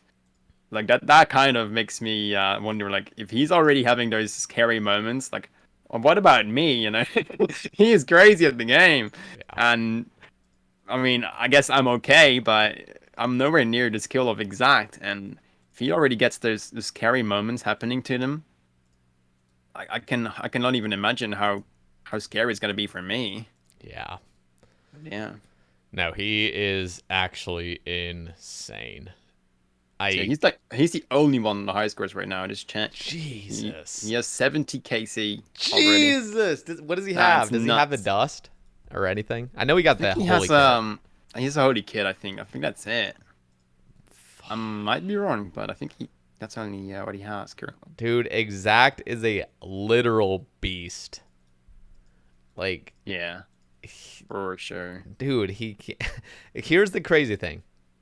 So, for those that are just maybe unaware, which is like nobody, everyone's aware, but 40 combat inferno. He's at a sub 50 inferno now, hasn't he? It's Yeah, been sub 50, correct? I think Well, It might I just don't be. know. I mean, on his main, probably, yeah. Yeah. But I mean, just the fact that he's done a sub 50 Inferno Yeah, means yeah, that yeah. not only is he mechanically gifted, but he's also like a speed demon as well. Yeah, exactly. So he's like best of both worlds. Because I always used to think, oh, exact, maybe he doesn't have the skill for like speed runs, but he's got that mechanic, like he's got that big brain Right. to understand. But I no, think he's only gotten into that like recently, though. I know, and he's already gotten a sub 50, which is Yeah. just like, what the fuck? And he has like the best hardcore in the entire game. Like, arguably, that's always an arguable thing, but being a one defense and having done. Yeah. I guess that's the way you look at it. I never really compare him to any other hardcores just because, like I said, he's in his own league. Yeah. Uh, I I'd like to say my hardcore is better purely because it has access to more content and it has more items unlocked, I guess, in that way. Yeah, it depends. I don't mean it in Exactly. any bad way. It's just like he's in his own league. He just doesn't have access to all the content that's out there. I mean, I guess he technically could get an Ellie, but he wouldn't have would any never be able use to for flex it. it, yeah. So, And it just depends on how you look at it. But just yeah, from like the one defense is just like, I know yeah, for sure. that's just insane. He has the most insane hardcore. If you look at it, like the full picture, like what his account is Yeah. looking like, and Whatever happened to Sick Nerd? Did he just fully burn out? Because he still has his hardcore, right? He never died. yeah, he's still. I think a lot of people forget about Sickner and his hardcore. He's still like one of the best, if not the best, hardcore out there right now, like gear wise. Yeah. What is he? Um, What? So does he plan on playing hard mode TOB or doing anything like I that? don't think he has any plans for the game at all. Wow. Maybe I'm kind of hoping he comes back when Raid 3 gets released or something like that. I kind of have a feeling he'll come back with like a group Ironman or something. Oh yeah. Um, He'll be back. And well, who knows Raid 3, but I'm very scared for him. Like if he goes back to the game after such a long break and then starts like doing Raid 3, he's 100% gonna die. And not any disrespect to him, but like he hasn't played the game in so long. Like Yep. you're gonna be rusty. Yeah. But yeah. Yeah. That's Also yeah. something I wanted to talk about, like the hard mode TAB. Like what do you think of the KC requirement being 50 for that? Hard mode I think TOB. Wait. Yeah. You have to get 50 to be on the high scores? Yes, it has to be 50 to be on the high scores. I think it's weird. Yeah, that is weird. Dude, honestly, I am actually so bothered that their high scores are so fucked up that they can't even just display a 1KC thing. Like, Yeah, that's true. like their whole system is just so bugged that, remember, they had to make like these arbitrary limits just so they didn't crash the high scores again. Yeah. It's like, bro, you gotta Jagex has just gotta fix that, because the fact that you can't even like, literally, I had done like 9 fire capes or something like that, and I had done like 4 zooks, and they're like, people would like literally come up to me and be like, how have you never done a fire cape but you've done 4 zooks? I'm like, oh my god, it's like this, why can't this just display it? But maybe maybe in a future day they'll just get rid of that. But that is insane. That's 50. Yeah, I think it is. I don't know why it is, because if you look at other content, like Gauntlet, for example, you need 50 gauntlets for the high scores, like regular gauntlets, and you need 10 corrupted, so that's like the hard mode, I guess, of Gauntlet. Same with chambers. Like chambers, you need 50 for regular chambers and 10 for CMs. Is TOB So, 50 normally? Yeah, TB is also normally 50. So It should be I was 10. assuming it would be 10 as well for hard mode, but Yeah, it should be. for some reason they're not consistent with that one. And I don't know if there's a reason for that. I don't think so. Maybe it'll change if somebody voices it. I don't know if anybody's voiced it already to the JMods. Yeah, I'm not sure. I mean, I've definitely talked about it, but I've never like reached out to a JMod like, oh, why is this the case? Yeah. Now they could probably fix that, because that is inconsistent. Yeah, it would give me a lot more incentive to like Just do 10, some hard modes. Yeah, just to be on the high scores for it to look cool. But 50, like that's a whole different scenario. That's a lot of hard mode top. See, when you had said Exact was the only one on the high scores, I was thinking he is like the only one that's even done it. But there's got to at least be quite a few that just haven't hit 50 yet. Yeah, exactly. Okay. This is kind of a suggestion. Brando asks, "What do you guys think of a higher alchemy spell that could alch like 5 things at once that requires 90 magic and like 50 fire runes and like 10 natures?" So I will go on to this initially. Yeah.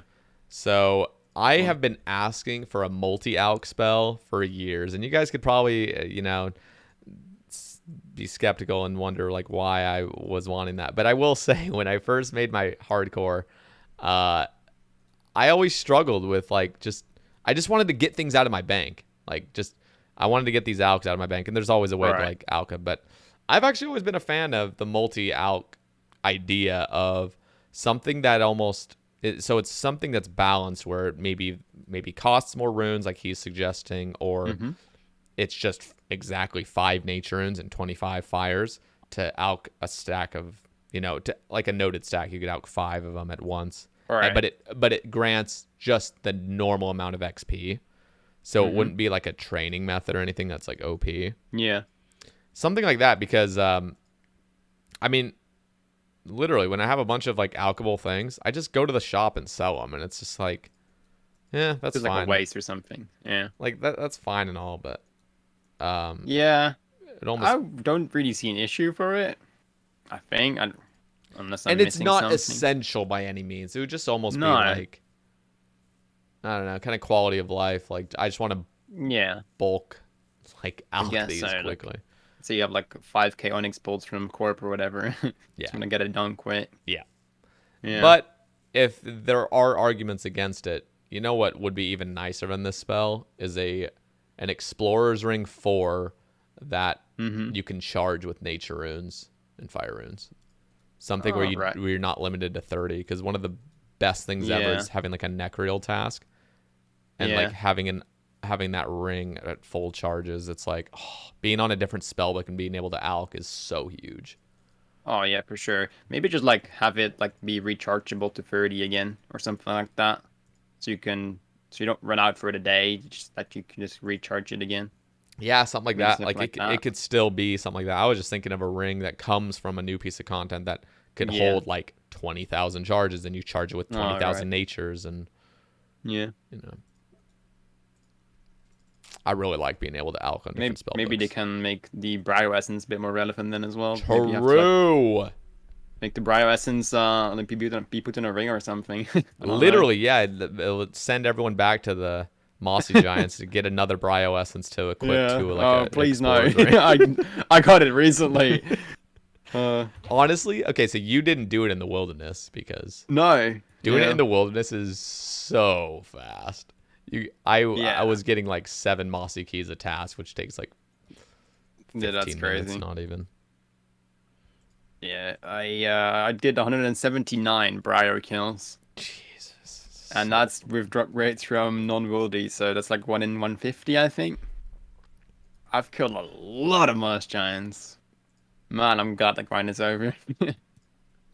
Although I must say, like, the drop from Moss Giants, it's not bad, because the Bone Crusher just means that you get passive prayer XP. Plus, Snapdragon I was seeds. always on... Yeah, I was always on the RKA spellbook as well, so whenever I got an installed Ooh. head, I would just use it instantly. And I think I got up to like 13k prayer XP per hour or something. Like, honestly, for when I'm killing Moss Giants and my goal is to get a Brio Essence, that's not bad. Yeah, no, for real. That's Especially on decent. the hardcore, because hardcore is in prayer training. Yeah. Yeah, No, that's really good. pretty rough. And now the Arceus spellbook's even better, so you can be using True, yeah. that spec regen thing and be like, I don't know if you have Yeah. some spec weapon that would help out occasionally. So True. Yeah, I was using SGS a lot, just so I could just I was killing him in the catacombs. So I was just camping Piety, full bandos, and I was just tagging them all the time. I got prayer back from my Bone Crusher as well because of the burying the bones in the catacombs, giving you 2 prayer points back per big bone, I believe. yep, that is And nice. then I would just SGS spec them whenever I had that ready. So I used no food. I used some prayer potions because it wouldn't fully cover the prayer potions, or the prayer points. But it was very minimal, honestly. So it was pretty nice. Okay, I want to ask, because it's a hot topic, what are your thoughts on the bow of Ferdinand or Ferdheinen or Right. Yeah. Um, I don't. I just feel like it's way too strong. I don't know. There's been a lot of discussion of like if it should be corrupted or not. Um, it sounds very busted to have a bow that just doesn't run out of charges. Like it's very inconsistent with the rest of like the ranged equipment, I guess, because you always use something. Yep. Kind of different to like melee. I don't mind too much that you don't have to use charges for melee. Yeah, it's a hunk of metal. You're just hitting it Yeah, against you're just something. hitting exactly. Yeah. So No, yeah, I will just give my own opinion on it. People have already heard it, but it should not be unlimited ammo. yeah, And I am one of those people that wants it's okay if it can be corrupted, but I believe the bow should be charged with both crystal shards and shot with arrows. And when you corrupt it, you no longer need to charge it with shards, but yeah, you need to use arrows. I think the arrows is so yeah. That's essential true. to this. Like, Yeah. I really do think so because it's not even that it's an arrow sink. That's one of the reasons. Because, like, dude, how Mm-hmm. many rune arrows have you gathered in your lifetime? Like, I have like 200,000 sitting in my bank that I'll Yeah, never probably use. same. And having a bow that's it's really good right now. You could Yeah. make that really powerful bow be that powerful with dragon arrows, something that's not really sustainable. So that Yeah. it's actually like, okay, like I can't be using this super OP bow all the time. I eventually have to like downgrade to amethyst or rune. Mm-hmm. And I made a tweet about that, what the thing should be, what the range strength level should be with that, and it's completely consistent with what they are currently are. But people are saying, oh, the bow needs to be unlimited because the blade becomes unlimited. I'm like, honestly, the blade should have just Yeah. never even been charged in the first place because it's literally just a blade.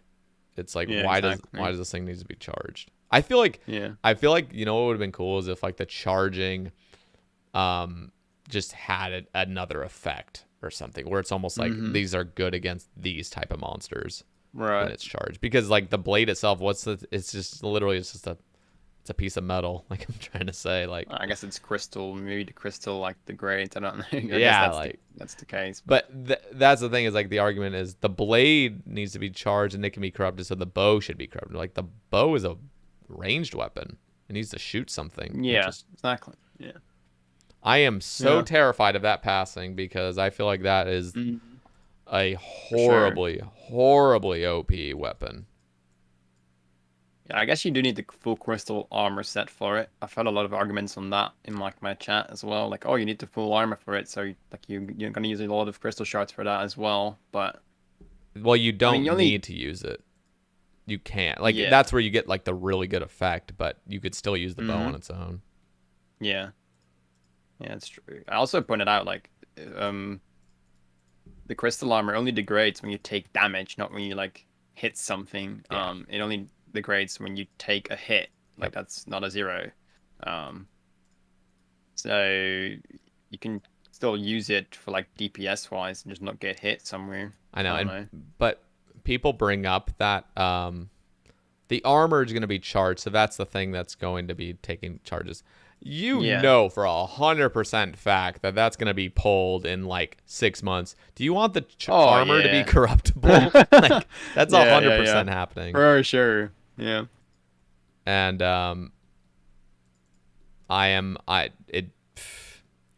the bow needs to shoot arrows. That is just my opinion.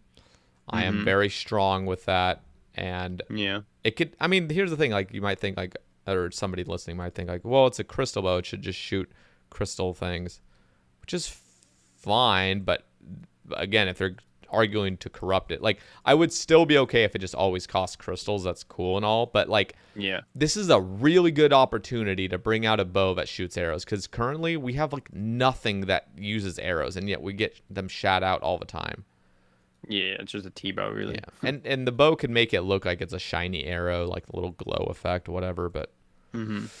I don't know, man. That's just here's the thing. Here's the thing that also really scares me about if it were to pass as currently proposed is Gauntlet is just going to be everything you do. You get your Both. best melee weapon, then you get your best Yeah. bow. And for like an early game Iron Man, if you spoon that bow, or you spoon one of those things, you now have a unlimited, basically, blowpipe. Like, here you go. Here's Yeah, an that's unlimited crazy. blowpipe.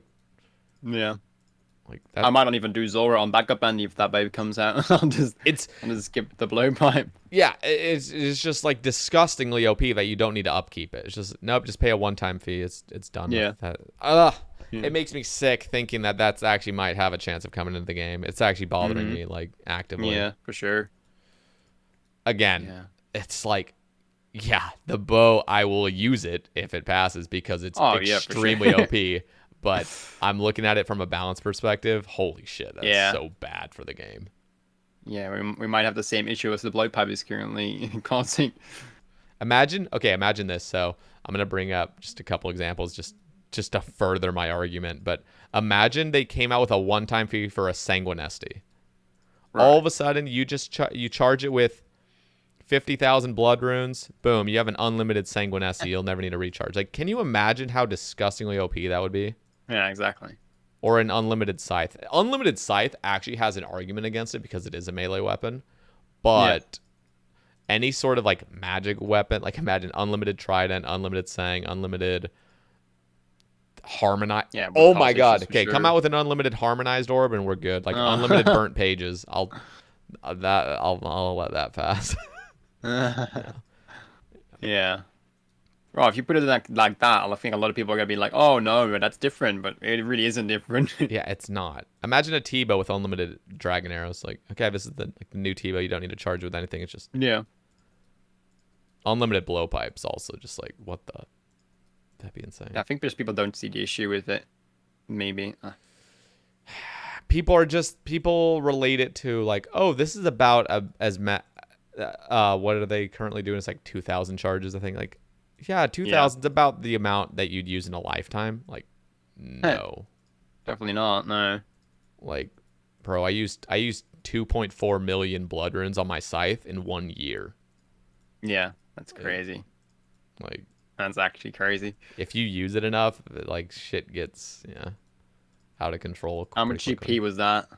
So much. It was like honestly probably like 1.4 bill because Holy. I used to buy a lot in the Wildy shop where I was paying like more like 550 GP each. Yeah, Yeah, I've spent loads on that's blood mad. runes. What do you think about like the whole buying runes thing? I'm against Shopscape completely. Yeah. And that's because I'm an Iron Man at heart. I'm not like a PVMer. I'm just an Iron Man. Like, I love the tediousness of this game mode. I love that you have to do everything yourself. I love it when skills complement each other. So, like, rune crafting's never really complemented magic because it's just like you just buy your runes, you know? Mm-hmm. Like, I guess blood rune crafting could be seen as, this is nice, but you don't get them quick enough. Such a small portion. Yeah, I and guess. it's, in my opinion, a horrible training method. I hate it. It's so boring. I think it's kind of chill. It's just rune crafting is just slow in general, I guess, unless you're doing maybe like lavas. That's all right. Yeah, and honestly, the current blood rune crafting method could still be a thing, and I'd be actually okay with it. As soon as the new blood altar comes out with that new mini game, it's coming out with the blood talisman that unlocks the true blood altar underneath Mauritania. Right. Is that coming out? Yeah, they're Oh. who knows when, but I they're didn't know they're that. coming out with the Guardian of Gielinor, which is like this mini game that's going to give the colossal pouch, Okay. and the blood talisman, and then the rune crafting outfit. And the rune crafting Right. outfit doesn't give more XP; it gives more runes, which is brilliant. Yeah, that's fine. Yeah, and I'm cool. just really excited for the new blood altar because I feel like it's going to be a more interactive way to get more blood runes per hour. Mm-hmm. That And sounds pretty good. honestly, like, I don't know. I feel like the TOB weapons might have gone a little overboard with how expensive they are just on release. Now we're looking at it now. It's like, oh, they're fine. But I feel like they went a little overboard with how expensive they are. Really? Like how to expensive to use, I guess. That's what you mean. Yeah, like Or- I just I feel like a scythe should have only cost 2 blood runes. Right. Um, and just because it makes sense that it's 3 because you get 3 hit splats, but like I feel like the 2 blood Mm-hmm. runes would have just paid for the other 2 hit splats you get almost, you know. But Yeah, yeah, it yeah. doesn't. I don't know. It's just something where it's like, it's not that big of a deal. Whatever. It's expensive. Mm-hmm. It's a really good item. But the thing that scares me down the road is like Raids 3 comes out. All of a sudden, there's a weapon that doesn't cost anything to use, and it's almost on par with a scythe, which continues to devalue a scythe that costs tons of money to use. Yeah.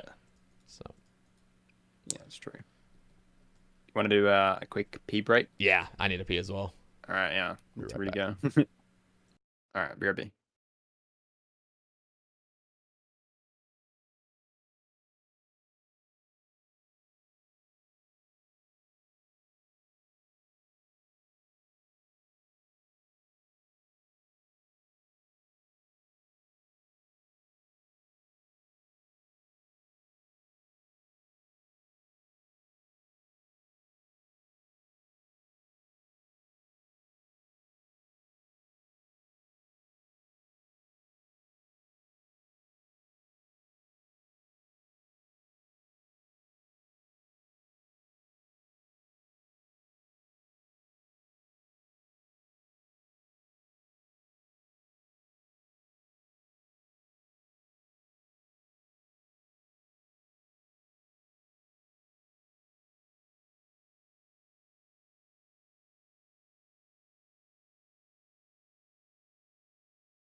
All right, I'm back.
I'm back. All right.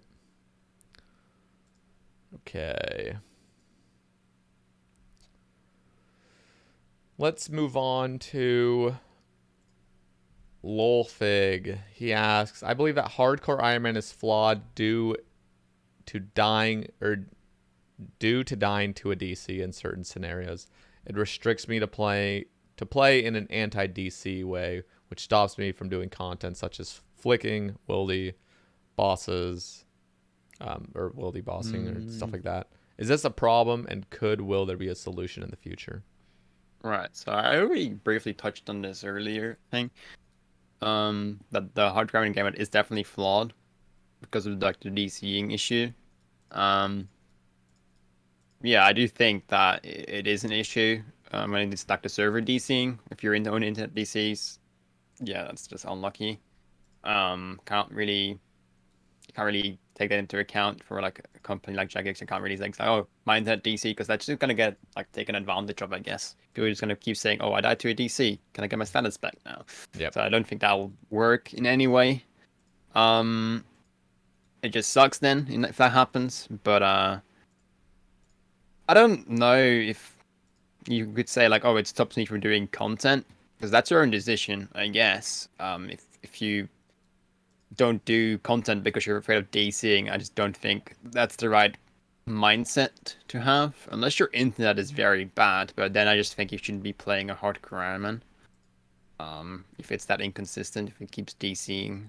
Like I have frame drops every now and then. I know my internet isn't the best, but at least it's consistent. So it doesn't suddenly completely DC. So that's Yeah. good.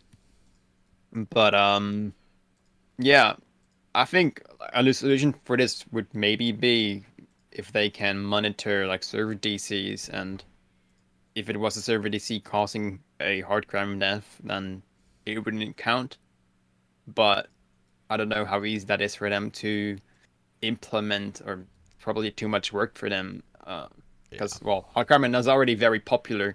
I don't think they're um Trying to make it feeling the survive need. or anything. Yeah, there's no need for Yeah, it. I don't think they're feeling the need to change anything because it's working as it is. It's already a gold mine for them probably because people just keep remaking like me and just keep buying bonds from the GE. So, I mean, it works for them as a business, I guess. So they probably don't have any reason to change anything. Yeah. So I doubt there will be a solution. I do think there maybe could be a solution, but I don't think it'll ever happen. So, what do you think is the hardest content in the game besides, or I guess the most respectable thing besides the new hard mode TOB that came out? What Okay. what what did it used to be? I think it used to be Corrupted Gauntlet. Do you I think think that was. corrupted gauntlet? So I've never done it the hardcore way where you get tier 3 armor and stuff like that. Mm-hmm. Do you feel like that new update with tier 3 armor was a good update? Um, Like yeah, I mean, Teferi was already a thing, I believe. It just wasn't it was possible to get it it was in so Corrupted tough. Yeah, it was so tough because to get it it. cost even more, I believe, and you needed even more resources probably. Yep.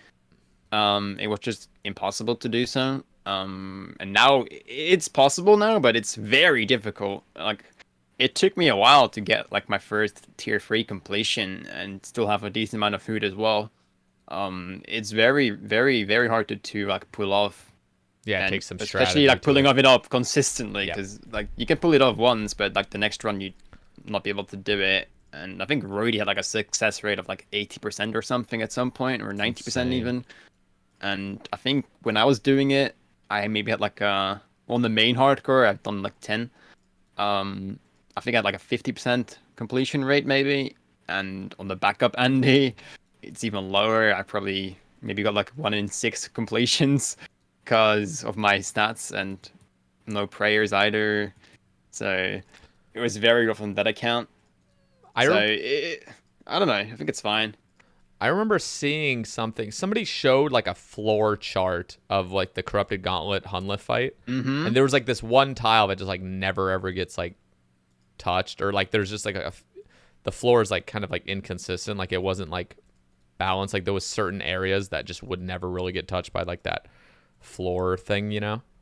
Mm-hmm. Um, I saw in the update today on the extras, it said that that had actually been fixed. They described it as a bug, Right. and so they So whenever you would stand on the towel, it wouldn't like there do it, was I don't know, like I remember seeing the floor pattern, and it was just like there is a specific corner for the Hunlift to be that's most optimal yeah, because yeah, the southwest corner, I yeah. believe. Yeah. And I think they actually fixed that with this update. I don't know. I Oh. I wouldn't even say that was a fix to do, but they called it a bug. Oh, okay. Yeah, it would always like near the end of the Panda fight, it would start going like crazy with the Yep. tiles, right? Yep. And the southwest corner would be like the one corner where it would be like fully covered with like tiles, so it would cover the corner, basically. Yeah. So if you have 100 position there, you basically have the whole rest of the room to walk around freely whenever it's on that specific like pattern. That's why it's so good to have it on the southwest, because then you have the rest of the room to like touch tornadoes and it, whatever. Looks like they Um, might have fixed that. so I would assume that now it can be in any corner, I Yeah. guess. I mean, that's not really that big of a deal.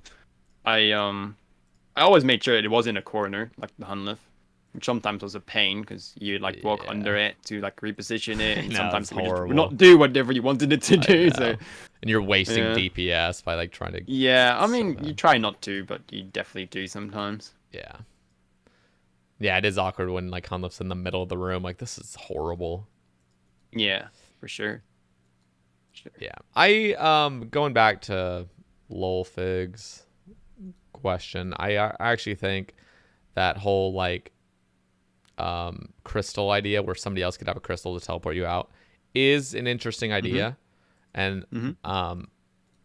I feel like that is just pretty much really well balanced. It kind of benefits people that are willing to play on another account, which, Yeah. it's got its own thing in mind. It's just like, that would suck to almost be like, oh, you're almost like forced to play on another account now with this crystal always, just in case you Right. DC. So like to have it be everywhere. That's what you're saying. Yeah. Yeah, yeah. So I just think about that because that would be the perfect way to get rid of all DC issues. Mm-hmm. You DC, okay, let me just go to this account that's on a different Wi-Fi or something, or Yeah. just have your mobile phone, that's on at all times. Like, Yeah. it's almost like this is so tedious, but it'd be Yeah, for like, sure. That's like a new standard, I guess. Like yeah, which you people kind of would have to do this. exactly. It's So kind of like with like a tether, for example. I personally don't. I don't even use a tether, but people are always surprised that I don't. Like, oh, you have like a sick hardcore. You surely use a tether, but I don't yeah, know. I don't think it's a necessity. Like, unless your internet is known to be inconsistent and it just DC sometimes, then I get it. But like I said, my internet is pretty consistent. I just have some frame drops every now and then because of my upload speed being kind of trash. But yeah, it doesn't just DC on me, so I don't feel like I need a tether for that reason. yeah, that's fair. But yeah, if another account were to come out and be able to do that, that would be the new standard, like you had said. Yeah, for sure, for sure. In It'd my be dumb if you opinion, wouldn't be using it. if I think hardcore Iron Man's flawed, I think a lot of people can agree with that, and that's just the way it is. So Yeah. it's like, shit. I love normal Iron Man, but I Yeah. completely understand why people would love to get that excitement from hardcore, and Mm-hmm. so For I guess it's sure. just up to you. Okay, I think wasn't there another question regarding that? show me. Actually, no, there isn't. I think like I might have been asking my chat or something like if there was to be like a hardcore normie mode, would you like play it? Oh Um. yeah, we had talked about that on other episodes. Oh, okay. You're right. And maybe that's why I thought it was a question, but yeah, I think I would because like I said, like I made a hardcore Iron Man not for the Iron Man aspect that just came with it because there was no other way. But yeah, I probably would have made it a regular. I don't know if I would do it right now. I'm not gonna lie. Like I kind of got into the Iron Man game mode now, so it'd be pretty weird for me to go back to being a main account, I guess. So here's the thing with a main. I've thought this a little bit more when I first asked it, was like a total main mode where you can literally just buy bonds if you wanted to get unlimited gear, have somebody trade you Mm-hmm. 3 bill off the bat, and just Yeah. buy all the things. It would be a collection log mode almost. So like you just have to Yeah, base yeah, it off yeah, collection log, which is fine. definitely. But the other thing is there are so many ways to play things safe as a main by using Yeah. alts. Yeah. And it would almost be like it would be an exciting. I honestly think it would be a cool mode to see, but Mm-hmm. it would definitely uh what's the word I'm looking for? It would really benefit those that have a bunch of alts and have a lot of friends that are willing to alt, Yeah. Yeah. because True. you just think of, like, for example, corp. If you went to go do corp, Mm-hmm. if you were just doing that whatever, I don't know what boosting method they do, but you get like 40 kills an hour, like stuff like Right. you get massively benefited for like already having like those connections like set up like to do things. Yeah. So which would be cool. It would be another aspect of how to play it. For sure. For sure. Yeah. I mean, I wonder like. Let's say you could trade, but like everything like bossing wise still works like an Iron Man. So you would only be able to solo things. It would So like I don't know. so that honestly, I feel like they could do, because I've heard that as well, where it's like, no, just buy supplies basically, like just Mm-hmm. a main man mode where it's still Iron Man, but like you just get unlimited supplies basically, Yeah. Yeah. which I feel like it could just be like a league or something. I feel like that would just be so silly, and like the A main little game bit, yeah. just kind of like arbitrary, like, oh, you still have to do everything solo, but you could just buy everything that you need. Yeah. I guess that's mostly like the end game Iron Man. The end game Iron Man is not much different to a main, I'd say, because you already have all your like all your supplies are usually taken care of at that point, unless you're Rocket maybe. because Yeah. he always struggles with his potions. But Yeah, but um, you do have to still do everything solo. But I do agree that it really does yeah, feel like you're playing a main, with how yeah, much solo content is in the game as well. mm-hmm, for sure. Okay, Mm. Vatty asks, uh, talk about how RuneScape gaming in general has helped your English. That's an interesting question. It's helped me a lot. Like, keep in mind, started playing this game when I was like 7, 8 years old or something like that. So it wasn't very normal for a kid like me on that age to know any English. And nowadays it is actually, but back then it wasn't really a normal thing.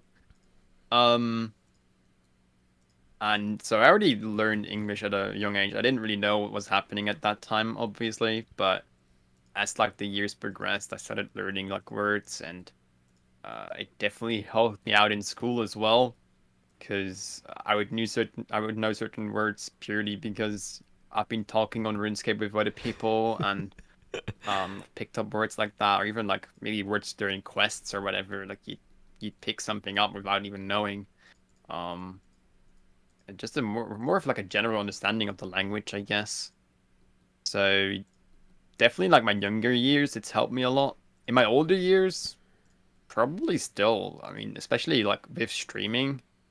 Um, it's streaming has mainly helped me like with pronunciation and stuff like that. Um, I have a lot less of an accent now than I had when I started streaming. Like people could definitely hear that I wasn't a native English speaker. You probably can still hear it now, but it's a lot less Yeah, you have than really good English. yeah, it's a lot less than it used to be. And people are like surprised, like, oh, how can you speak English this well when you're not even English? I'm like, well, yeah, I've been streaming for like 3 years now, so I've been speaking English a lot. It's like that. It's the most. I probably speak more English than I speak Dutch at the moment. So, um, yeah, it just comes naturally at that point. I love how, as a kid, learning things just comes so quickly and so naturally. The Yeah, older you get, it's just like it's tougher and tougher. But for sure. Yeah. yeah, my That. my brother-in-law knows Hungarian, and so my sister and him they have a daughter, my niece, and she Mhm. knows a lot of Hungarian now because of that. And Right. she and those weird. I was talking to my sister who barely knows any Hungarian at all, but they were just saying how somehow this 4-year-old girl can understand when she doesn't understand what English and Hungarian is really, but she can Mm-hmm. understand when to switch, which is so interesting because she has no idea Ah. that she's actually speaking two different languages. But Yeah. but if she's talking to my brother-in-law, she'll talk in Hungarian, and then Yeah. it's just That's weird. crazy. It's how smart kids really are and how they pick Oh up things yeah, so quickly. for sure. Like if a family moves to another country, for example, and the kid is usually the translator, like whenever they like start living somewhere else with another language, like the kid will go to school there and it'll pick up the language so Yeah. quickly, and it'll just become a translator for the parents at that point, when even if the kid's only like 5 years old. Yeah, it's crazy. Yeah. Yeah. Translating has always seemed like such a because I learned Spanish. It's pretty rusty now because I haven't spoken in Mm-hmm. years, like Yeah. 6 years plus. But I did get to the point where I did feel pretty comfortable translating as long as it wasn't crazy words. Yeah. But yeah, if it was translating in front of people, Mm-hmm. doing it as a job or something, oh god, hell no. Especially people that do sign language translating. Have you ever seen that? Yeah. That Yeah, stuff that's is crazy. that stuff blows my mind how you could just but it just comes naturally to people because you know them both fluently, so it's kind of Mm-hmm. easy, Yeah. which is crazy how that's Yeah. easy because that looks like the most insane thing ever. It looks very insane. Yeah, Especially because it just keeps going as well. I Like you know, don't and have they're you just always you on don't a just they're have to like always on a pause for a lag, second. you know. Yeah. It's like, Yeah. oh god, it's like playing on 1,000 ping, just understanding what to do Yeah, next. exactly, exactly. Yeah. Okay, that is cool though. That playing an English-based game has really just Mm-hmm. helped so many people with their English. Yeah, for sure, for It sure. helped me to type. I still type like shit. I never really learned how to type properly. I can type relatively quick, but Mm-hmm. I in my elementary school we learned about home row and stuff and like how to type properly, but they covered it for like a little bit and then we never were really taught it after that. Right. And but that is something. That is honestly a skill I would love to learn, and I would do it by myself online. I love how we have so many resources now for free. Yeah, yeah, That yeah. like where it used to be like you got to go to college for this, you got to go to college for that. It's like pay money out the ass, but now it's just like nah, you can just pretty much learn anything you want online for Yeah, that's free. true. That's true. That's something I want to learn is just how to type properly for once. Right. That's like RuneScape. Like you're a native English speaker, right? Yep. So has it had any value for you when it comes to like the English language, like maybe like your vocabulary or something? It definitely taught me like seriously. If I had never like I learned like those text shortcuts like LOL, LMAO, Right, right. Yeah. OMW, things like that. Like I learned those so quickly because you'd see it all the time in RuneScape growing up. Mm-hmm. And so when people started using that, when people started getting cell phones and stuff, I already knew exactly. Like, Yeah. I don't know if that would True. have just come naturally anyway, but like I already knew Yeah. so many. Where like a lot of Yeah. my friends like, what does that mean? So I guess that was the only kind of Yeah, makes yeah. sense. Makes sense. Yeah, I guess another thing is I really learned what people are saying when they would just type as little as possible, like that quote from The Office that Kevin's like, "Why speak many word when few word do trick," or something like that. Like when people just type "buy lobby Yeah. 240," like Yeah. I didn't need any other context. Like you just kind of like pick up what You they're understood what it was meant. Yeah. yeah, like you just pick up what they're like coming out without even really explaining what they're doing and things like that where you just I don't know. Mm-hmm. But for the most part, nah, I learned. I was already fluent in Yeah. English. Cool. You know what would have been cool though is a game that was like RuneScape that wasn't of English origin. Oh, So like yeah. I would have loved it if I grew up playing a Spanish game or something that was as good as RuneScape. Huh. Where it's like Yeah. I am going to be completely fluent in this new language that I'm learning. Like that I I don't think know. Would you I think would you that'd be actually sick. do that? Like, I wonder. I would have loved that. I probably wouldn't have Yeah. appreciated it, but looking at it now, Mm-hmm. I that would have been so cool. Yeah. Like a French game or something where I can learn French, just Mm-hmm. talking to a bunch of people. Every single thing you ever read, quest guides, everything's in French, and you're like, all right, I have to survive somehow. I got to learn this. It would be an interesting way of like learning a language. Yeah, and I think it would be the most enjoyable way. Yeah. That's kind of cool. Yeah. Okay, Ash is asking, shit.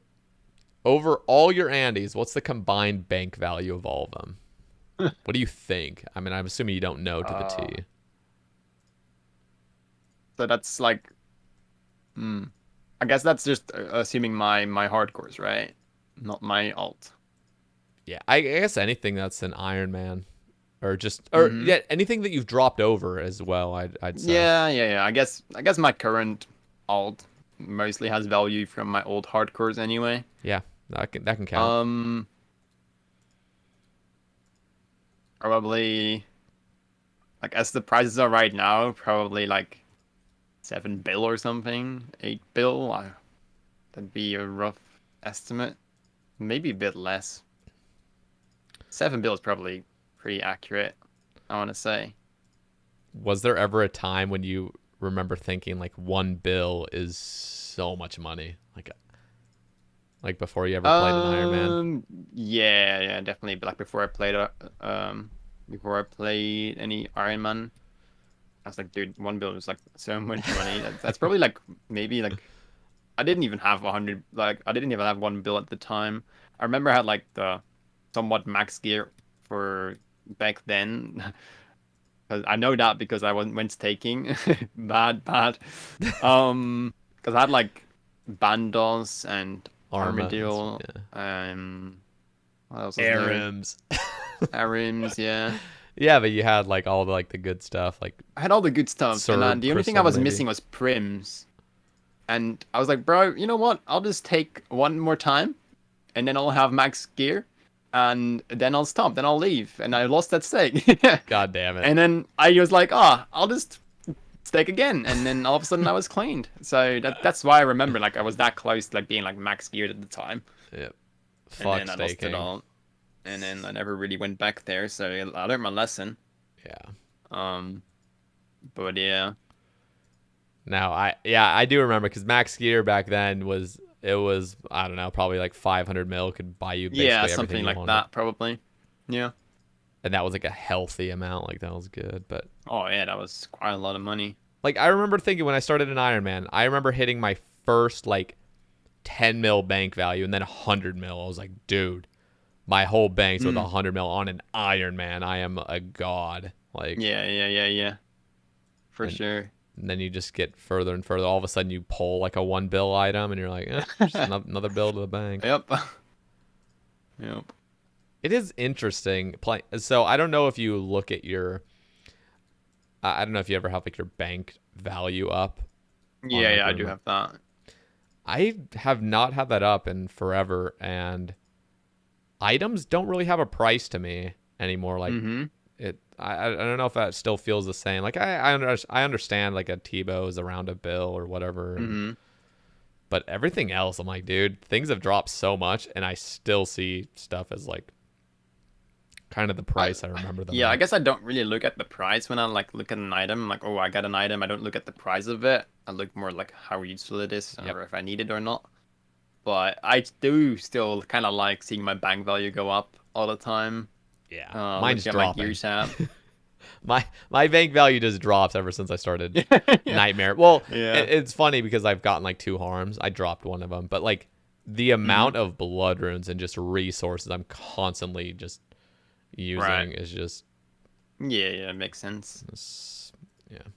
I guess also like a reason why I don't drop over stuff from my hardcores. I've only dropped really stuff over from chambers, I think, like back in the day, like deck scrolls and stuff. Because uh, the way I looked at it was saved content, so it didn't really matter to have on my account anyway. That's the way I like justified it to like drop it over. Like dangerous content, I would have liked to have on my account because then if I do ever die at some point, I can have it for the screenshot for Twitter and see like, oh, this is what I got, all the dangerous stuff that I did. So it had more value to me than like Chambers items. Yeah. But other than that, I've only really dropped stuff after I lost my status. Have you ever maxed before? Never, no, never ever. Have you ever wanted to? Um, I am planning to go for max on my current main hardcore, yeah. That's also one of the reasons why I'm playing backup Andy a lot recently. Just because I want backup Andy to be like the content on stream while I do like passive mining or fishing or whatever skilling is possible to like AFK. Yeah. So I think like the approach I got to that was pretty good. Like practical, it turns out that I'm not skilling that much because of the methods I'm doing right now. Like bundles, I can't really Yeah. AFK something next to it because it just takes a lot of my focus. I can't really play two accounts while doing that. But I think it's mainly gonna work out when I'm doing like Slayer stuff. Like I Yeah. can easily play two accounts while I'm doing Slayer. So whenever I get to that stage, it'll be perfect to play both accounts. So Maxing hopefully I can get is sorry, maxing's amazing. It's like actually like reaching the max is what I suppose you're saying. yeah, just I don't know, just everything like just being like free from like all Yeah, skilling, and then the max cape is so good. yeah, I It's can imagine. it's so disgusting, dude. It's like one of those things that would honestly, I would have made the same tweet that I made about the bow being just so game breaking if I cared more about the game back when the max cape was being pulled. I'm like, dude, this cannot be coming into Yeah, the game. This is overwhelmingly OP. yeah, but you do have do a lot of stuff to get it though. Yeah. So And the crazy thing is there are things like that that are so insanely OP, but because they've just been in the game for so long, it's like we don't really think about it. yeah, Like yeah, one of true, them is true. like the ancient spell book. That Oh shit yeah, is so OP. it is. Yeah, Thinking about how crazy it is from I don't know, just being able to like barrage tasks and stuff, getting so much more XP and like yeah, for sure. That's also to do, I guess. It's not really the spell book. It's more what's come after that, like catacombs, being able to barrage oh stuff. yeah, So I wouldn't fully blame it on the spell book. Maybe also like what has been created afterwards. that's true. And mage gear has just gotten a lot better as well, dude. Yeah. So you heard that like the buckler and the dragon fire ward and stuff are getting strength bonuses. Yeah. Yeah. Yeah, so the buckler is gonna be like wearing two anguishes, additional anguishes on your That's crazy. yeah Really? plus 10 range strength, and an anguish is plus 5, and that's already a crazy boost. Right. Yeah, it's plus 10 additional. So I think honestly I'm happy with it. I'm happy with like having a shield slot actually be worth something finally. Yeah, for sure. But I think what's going to be absolutely busted, and I haven't seen the calcs on it, is black chin throwing or red chin throwing Yeah, with that's what I've been thinking as well. with Yeah. two additional anguishes. Like, dude, honestly, it's kind of exciting in a way because chins actually might start having like a use, a bigger use in like normal gameplay using a buckler. Yeah. Dude, For that's gonna sure. be explosive. No pun I'm very intended. happy. I got a. I don't know if you know, but I got a buckler on the backup and the last Sunday, I believe. Oh shit! Now see, now it's like a So now it's an exciting item to get, kind of. yeah, like knowing that it'll be buffed at some point. Yep. That's kind of cool because especially like the stage that it's at, it'll be very powerful. So Oh yeah. No, I'm excited that range is. And the cool thing is like you can't use it with the like really OP things like a T-bow and a blowpipe yeah, and stuff. exactly, So exactly. it makes crossbows actually have a better place. Yeah, for sure. So I'm excited about that. Yeah, same. Um. All right. So yeah, Yu-Gi-Oh had asked that. Are you planning to max? Right. Yep. Yep. Okay.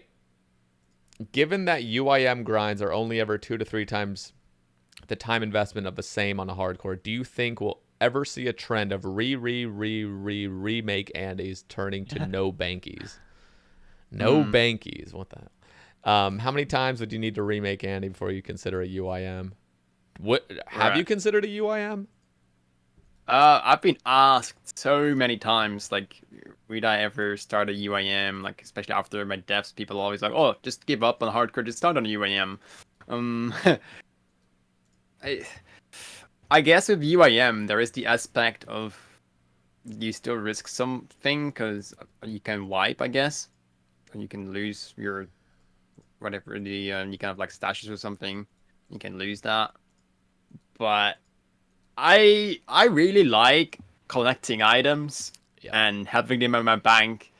Uh, Being able to show people like, yo, I got all these items. This is my gear. You know, I don't want to have to struggle with inventory slots. Oh, is this item worth keeping or not? Is it like, should I drop it?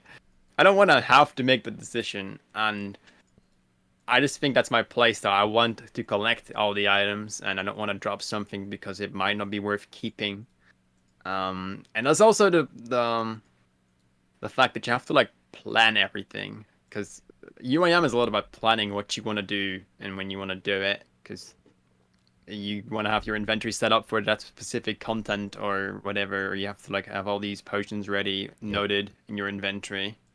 And I don't like that. I want to be able to do something whenever I want to do something and not because I've planned it. I completely So, agree. I could yeah. never play a UIM. I say that, but and I've been saying that for years, and I still haven't played one. So Yeah, same. I mean, I've never tried it, but just the idea of trying it yeah, doesn't sound fun it's to me. not appealing at all. No. And I see people that like a simple like clue step. They have to go suicide go do all this Oh shit. yeah. Like, oh my god, like how Yeah. can you be asked to do that? Yeah, same. That's Yeah. kind of where I stand on the UIM game. Like, I respect people who do it. Don't get me wrong. I really respect people Yeah, that do no, it, I and I agree. think it's very cool. But it's not for me. It really isn't. No matter what people say. Yeah, I don't like. I know it's like it's so easy to say that's not for me. Like I would love to say that, but at the same time, Mm-hmm. that's what exactly what I tell people that play an Iron Man or play a main, and then I say Oh, play an Iron Man. It's like they would say it's not for me, and I'm like, bro, it is though. That's the thing. yeah, But they've that's never. true. So I That's true. tried. I really should just go play one for a Mm-hmm. little bit, but I'm not going to. I just can't say it's not for me because I genuinely have just never tried it. I just don't That's true. think I'll like it. Yeah, yeah. I'm the same about that Yeah. for sure. But yeah, everything here's the difference though. Iron Man, when I used to see Iron Man, it actually looked fun. And I feel like a lot of mains can agree. Like it Mm-hmm. seems cool to be in a late stage at it. But Yeah. UIM looking at late stage, I'm like, dude, this still looks like hell. Yeah, exactly. Yeah, I agree. All right. Max like linked a tweet here that says restarting a hardcore every time that it dies is more autistic than 200 mil all. That was just it. So Um, hmm. Faults, yeah. Uh, Probably not. I mean, that's my opinion, obviously, but a bit biased. Um, I think it's more about what you enjoy doing. I don't really, uh, yeah, I don't know. It just like we've talked about this before, like that risk, feeling that risk that you're taking, going like PBMing stuff like that. I mean, some people enjoy maxing for tuna mil. Definitely not me. But yeah, like I said, like people enjoy different things. And I think that's fine as well. yeah, I agree. People, it's a game at the end of the day. People will do what they want, and if people Yeah. genuinely enjoy the like early game grind and like Mm-hmm. kind of like almost improving a run, Yeah.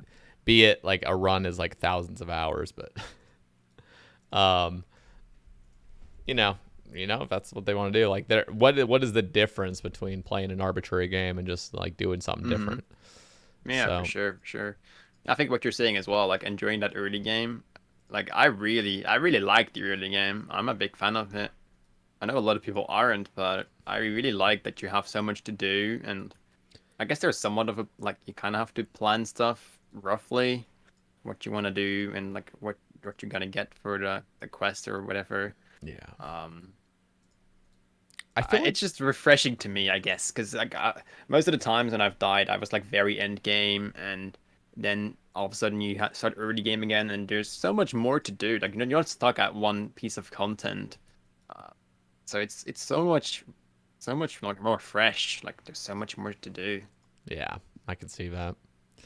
I am just very progress based, where I have just my vision, I guess, is just so much more long term. Mm-hmm. Like I'm really passionate, and again, like this is my own opinion. Is like I just love it making an account that just goes so far, and it's all on one Yeah. account. Like I know Yeah. Hauke like maxes an account and Oh then yeah. starts like that is such a He's crazy. crazy play style. I don't know Yeah. how you could ever like how anybody could ever like to do that, but True. I could like kind of see it Mm-hmm. where it's like the maxing grind was fun, but Mm-hmm. you want to like I don't know. For me, it's just like I want everything to be on one account. My Yeah. fear, and so my old hardcore got unbanned a few months ago, Mm-hmm. and I had wanted to play it. I just couldn't really get into it. And then one of the things like somebody was asking like, you should do like clues on it. And I'm like, bro, if I got a piece of Third Age on a different account, I would just be so salty because like Yeah. then it's like then like whenever anybody asks like how many Third Age do you have, it's like, oh, I have this many, but one of them you'll never see because it's on this account that I never play. It's just like I Yeah. just like things being all on one collective account. Just Mm-hmm. that's me. Maybe it's my OCD. Yeah. That's fair.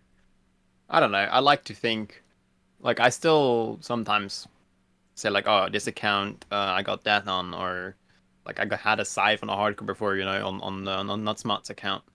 Um, I like to compare my like current hardcores to like my old ones, um, and like kind of beat my own PB, I guess you could say. So like for example, when I was playing Nutsmuts, I wanted to get a better account than Hardcore Muts. Um, I wanted to somewhat beat my PB, get new items that I didn't have on that account. Finish the grind that I didn't finish on that account. Like for example, I did a lot of corp on my original hardcore. I don't think many people know that I did like nearly 500 corp, I think, on hardcore muts, without any sigils. Rip. And I always wanted to complete a spirit shield with a sigil. That was like one of my big goals, and I never got to achieve it. So, well, eventually now on my current hardcore, I actually managed to get a sigil, and that's also one of the reasons why it felt so amazing to Yeah. actually get one. So it always had been a goal of mine. Do you have any like crazy? I asked this to Rocket when he was on the cast. Mm-hmm. Like, do you have any crazy long term goals? Like, what if everything went so well on this account where you like never died? Yeah. Like, would you Yeah. go for full nightmare completion? Would you go for like clue completion? Would you go for post Um. XP? Would you go for like what? Like, what is like the end where you would eventually just restart because you're just burnt? Right. I guess that already has kind of been reached because I made backup bandy originally when I was very burnt on the main hardcore. So I guess that point had already been reached. But Mm. um, something that I really want at some point is everything on the high scores. So literally everything. I might not be very realistic, especially like wieldy bosses, but I think eventually that should be possible if I just take my sweet time, figure stuff out for wieldy bosses as well. Uh, I think it's doable because I already have when we're talking about like non-wieldy stuff, I have nearly everything on the high scores apart from hard mode, Tob, and skilling bosses. I think. So I'll need Damn, Volcano, Winter Todd. I don't have Winter Todd on the high scores. that's impressive. Um, Temperos. I think that's it. I think I have everything else. So yeah, that's like one of my big goals. And when we're talking about like, items, I want to complete Corp, like all the spirit shields. I don't care too much about the pet. I'm not gonna lie. But I guess like if what you're saying, like if you've really like done everything already, like item wise maybe, then I might consider going for pets. That might be something I'd be interested in. And clues as well. I really like doing clues. It's one of my favorite things in the game. Oh yeah, And that I already have a bunch of clue items as well, so it's kind of cool. that third age legs. You got plate legs, right? Yeah. Yeah, from an And elite as well. that's so crazy. I was so jealous. Yeah. And then it was like that day I pulled my third age. Yeah, yeah, that's true. I remember that. Yeah, that was the same day, wasn't it? I think so. I Yeah. think so. And I was like, dude, I would literally trade you. Like that would have been amazing. But Yeah. yeah, that was okay. And wasn't it like the mage robe at the time when I think I like came into your stream and like offered a trade and you were like almost like Yeah. willing to accept it because you Yeah. didn't have ARMs or something like that? Uh-huh. I Yeah. think so. Yeah. Oh god. That was an exciting day. That one's kind of crazy. Was that your I knew first third age and only? um no, I had third H mage script before on my main account Oh on wow. old school. Okay. Yeah, from a hard clue. Wow. But yeah, that was before had a hardcore. I think pretty sure that's probably just about before my start of hardcore anime. Third age is that is what I live for. That is the most exciting thing to see. Yeah, it's crazy. That's like getting an Ellie in my opinion. Just like it's like one of those. Just like oh, Right? like Yeah. just don't I expect it at all. no. I remember I saved my clue scroll, like it was an elite clue scroll that I completed off stream, and I saved it for the stream just to like start the stream with, because that was literally like the start of my stream. Like, oh, I have an elite casket by the way, let's just open it. and, Uh, and then I just pull a third HPs like that. I'm like, no, there is that's no way. that's so exciting, man. That makes me so dude. The thing that I love about this game is like there's like no end to it, and I get so excited Yeah. thinking about like the future of like this account, or I just get to like have that enjoyment of just doing clues, like just doing something Mm-hmm. I truly want to do, and like getting that excitement every single clue you opening. I love watching Jace. I don't know if you watch Hey Jace's Yeah, for openings, sure. but those are just Yeah. so exciting. And for an Iron Man, in my own Oh, opinion, it's just on another level when you have super definitely. high clues. Definitely. I would love to one day get like third H plate body as well, and then have like the Oh, set of those two. That'd be awesome. yeah. Somebody linked somebody linked a picture in my stream. There's a guy. So I didn't even think anybody had this at this point on an Iron Man, but I had never seen an Iron Man with the two with like a plate body and a plate skirt Yeah. or like whatever. Like Yeah, same. a body and a legs of any one third age set. Mm-hmm. And somebody linked me a guy with the range top and range bottom. Okay. And I was like, holy shit, that is like the sexiest thing I've ever seen. An Yeah, Iron Man that's with that, crazy. I Damn. want to be one of those Chads one day. Yeah, definitely. Yeah, I love like whenever I'm like off stream or I'm skilling or something, I love to just sit in like my clue gear, like all my gilded items and Yeah. my third age, and like have some flex gear on. I like showing off my third age, like my LE, have some like fancy gear going on. Yeah. No, I really like doing that. it's definitely I miss that kind of mid to late game stage where you sit Yeah. at Cammy Bank and you flex with all the other Iron Men there. Yeah, yeah, yeah. I haven't done that in so long.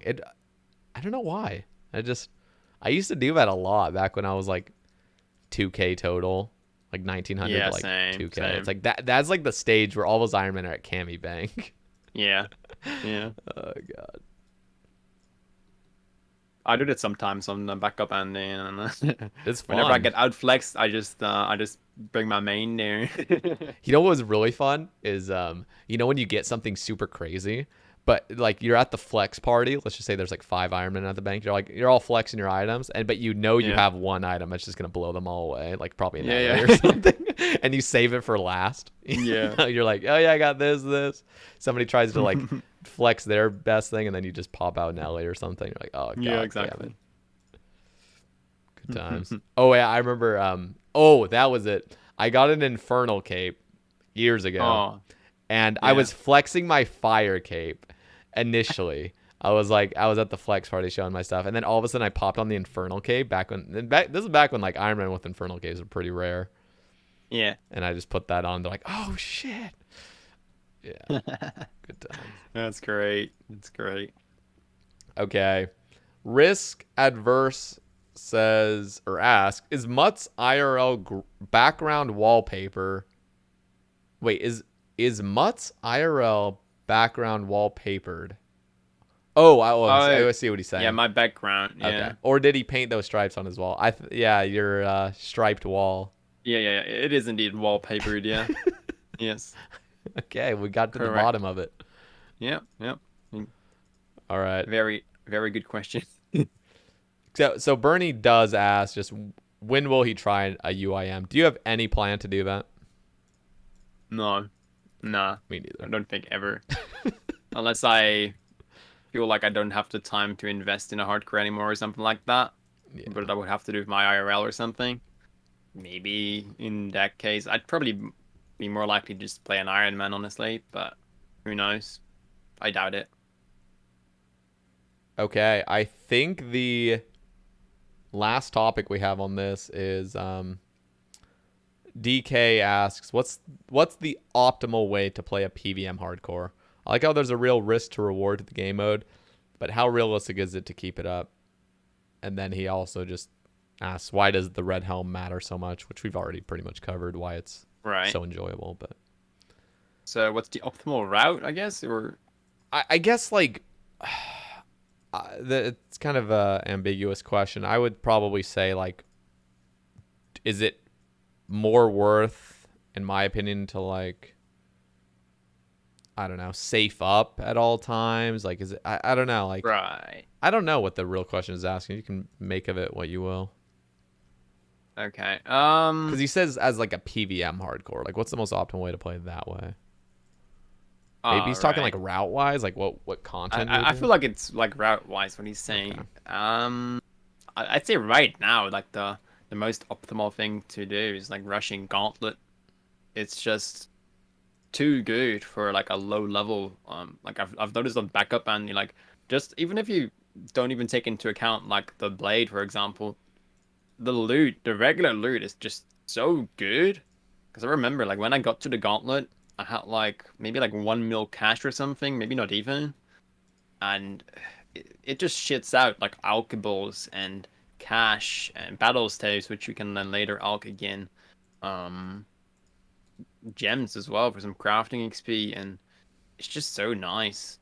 Especially if you go dry as well, like you'll have so many supplies and so much gold. I think Roydy ended with like over 100 mil cash or something when he got his blade. So Wow. that's kind of crazy. Yeah. And then from there on, really, like, you can rush God Wars. Like I'm kind of rushing it right now on backup Andy, where I'm doing ranged bundles when my melee stats are like still trash.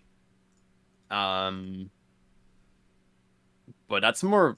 I don't know. It's not very necessary. You can literally just wait a bit, do some Slayer, get your stats a bit higher, and you'll be fine. I just want to challenge myself by doing stuff at a lower level and having the insane gear for the Slayer grind. That's kind of like what I'm going for. I want to have like full bundles, a Blade of Seldor, and an Infernal Cape, then start doing Slayer. That's kind of a Vernic as well, probably. So I kind of have like max strength. Yeah. But yeah, optimal. It's probably not optimal. It's just more what I prefer doing, what I Yeah. No. like doing. Gauntlet's crazy. Do you remember when people were complaining that Gauntlet wasn't giving enough GP?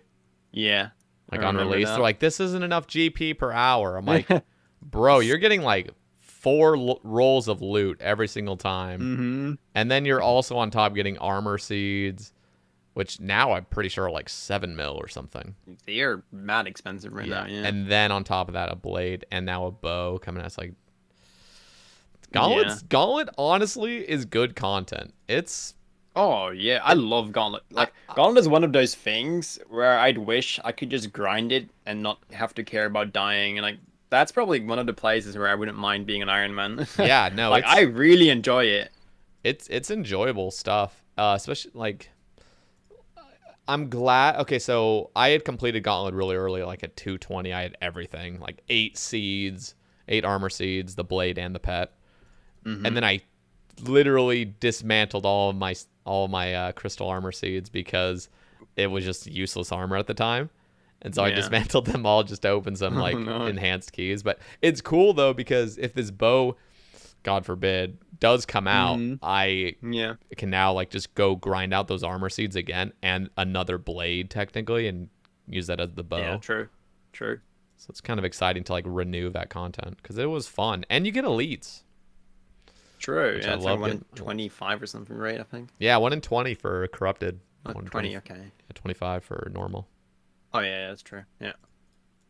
Yeah. You gotta also gotta keep in mind, like people that are saying it's not enough GP per hour. Like you're literally using nothing when you're Yep, doing you it. can be You're going clean. in naked. Yeah, you You don't can use any supplies. You don't need gear for it. exactly. That's also something to keep in mind. Yeah, it's I like the content. It's fun and it's For fair. sure. They've made updates so that it's relatively like fair. Mm-hmm. So Yeah. all right. We don't have any more topics. Is there anything that you would like to I guess talk about on the cast? Something that's been on your mind? Um, I know we've been talking about hard mode TAB already, but I kind of want to get into the like, what do you think about how hard mode TAB turned out? Like, is Yeah, it good. because initially when it came out, I was like, dude, this is way too easy. I really was like, this is really hard mode TAB. It doesn't feel that much more like dangerous. If we're already getting to Versic on the first try, like is it really that hard? But the more that I've like thought about it and the more days have passed, I'm like, actually it's kind of all right. But like I wonder like what you're thinking about it. So I was thinking initially. So I've done 7 KC so far. Yeah. So I haven't done a bunch of it. I just did it for a day. Got a holy kit. Mm-hmm. And initially I was like, this does look pretty easy, but what I've come to the conclusion of is I feel like a big reason why it's hard mode is because you really need scythes. Like you Mm-hmm. don't need them, but you need. I like. Has anyone done like a full thing with just like a bunch of like whippers? None that I know of, Because no. like everyone has a scythe. Like yeah, Yeah. you could probably maybe bring a person with a whip if he didn't have one, but it's Yeah, like yeah, that'd be fine. it reminds me of CM like chambers mode, like CM Mm-hmm. chambers where you basically get a T-bow and then you start, you Yeah. know. It's something where it's like here it's like you get a scythe and then you start hard mode. That's what it feels like. Yeah, yeah, I know you could just rush it either way, but you could also rush challenge mode without a yeah. Mm-hmm. T-bow. Yeah, for sure. I So did some without T-bone. yeah, and that's just how I kind of feel is like this is like where you're pimped out. And it looks Yeah. so like it seems a lot easier to us because we've just spent so much time doing TOB already. Yeah, We're that's it as so well. familiar to it. Yeah. Um, We've it already mastered the content, so yeah, yeah. and it could be a little bit tougher, but I don't know. It's at that good stage where it's still fun to grind. It's not like you're failing like 30% of your runs. It's like Yeah, nah, exactly. you get to go in, have fun. Like if you're focused, you get a completion, and Yeah. so Yeah, I they've must say though, like yeah. I've done like 6 KC now, I think, on the alt, and I've not had a single deathless run yet. So actually, if you also keep that in mind, like, oh, it's actually Yep. kind of hard because, well, I've done plenty of TOB without dying. So if I can't manage to do that on hard modes, then it obviously is a lot harder already. Yeah. That ball mechanic on phase 3 Verzik. That's the only Yeah, thing that scares me.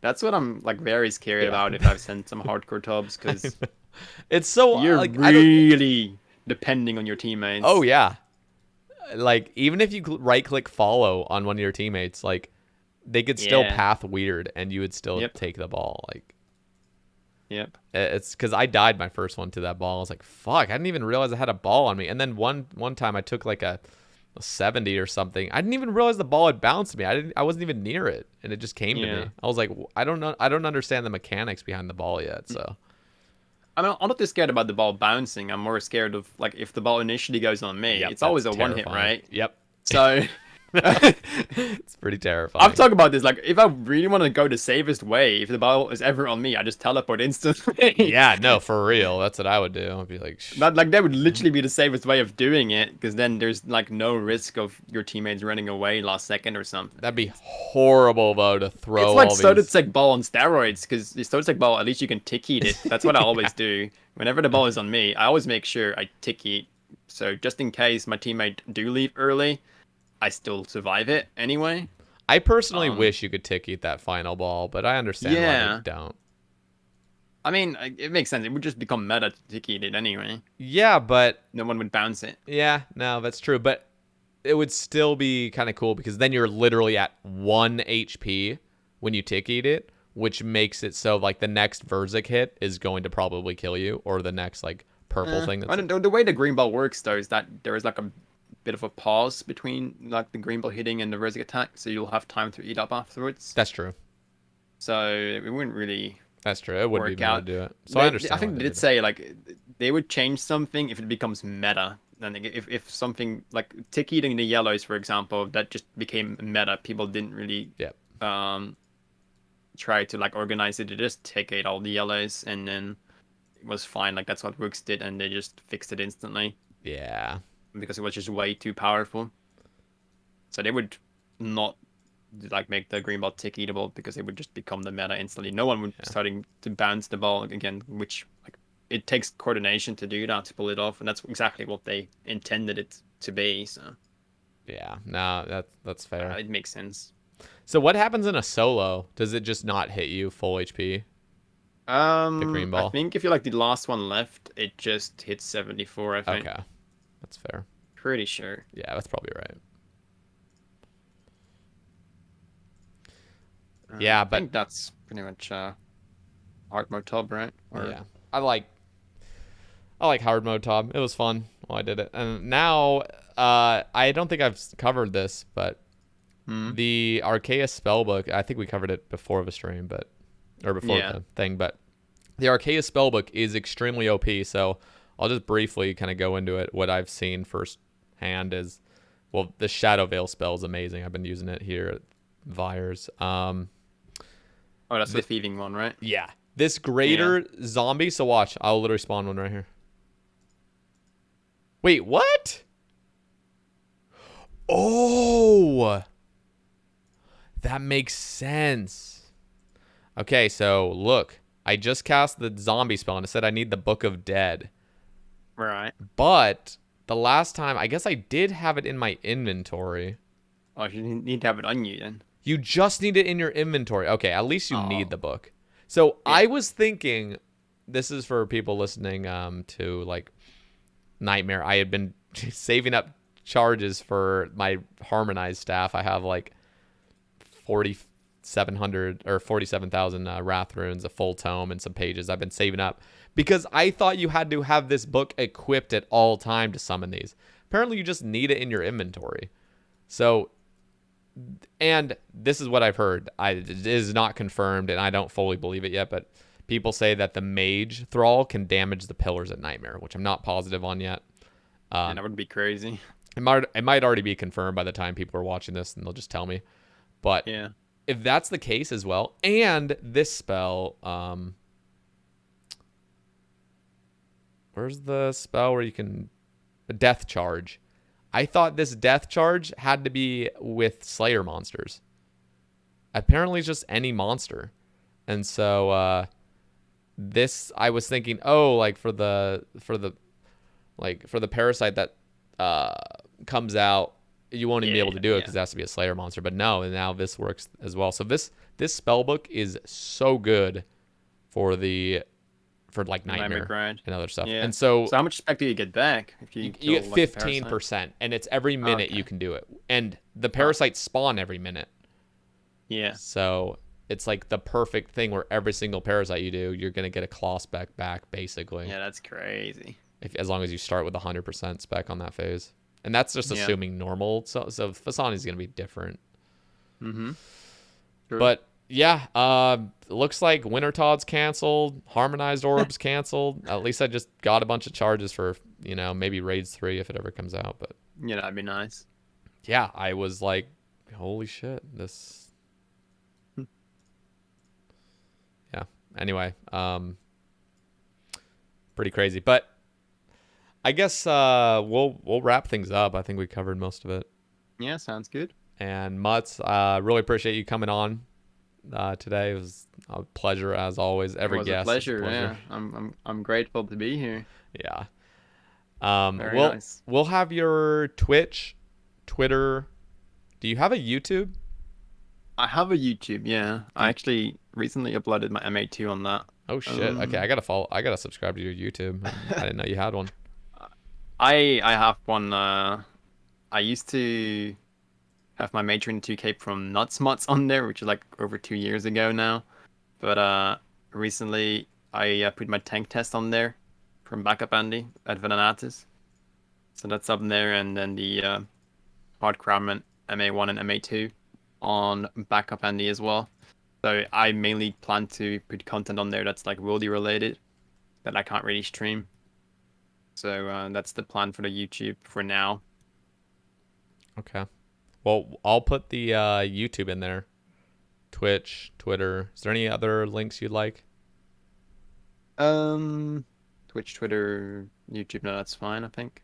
Okay. Yeah. Guys, go give Mutz a follow on Twitch for me. Tell him that Sae Bae told him that I have to, even though he's literally listening to that right now.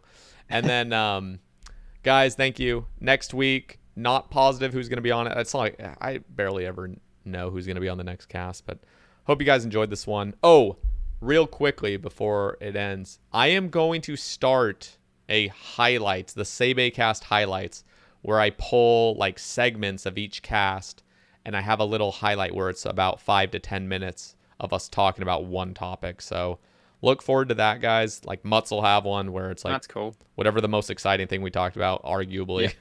I'll put like a little highlight thing just so people can, if they don't have time to listen to the full 3 hour cast, they can just watch a Yeah, highlight and that's then, nice.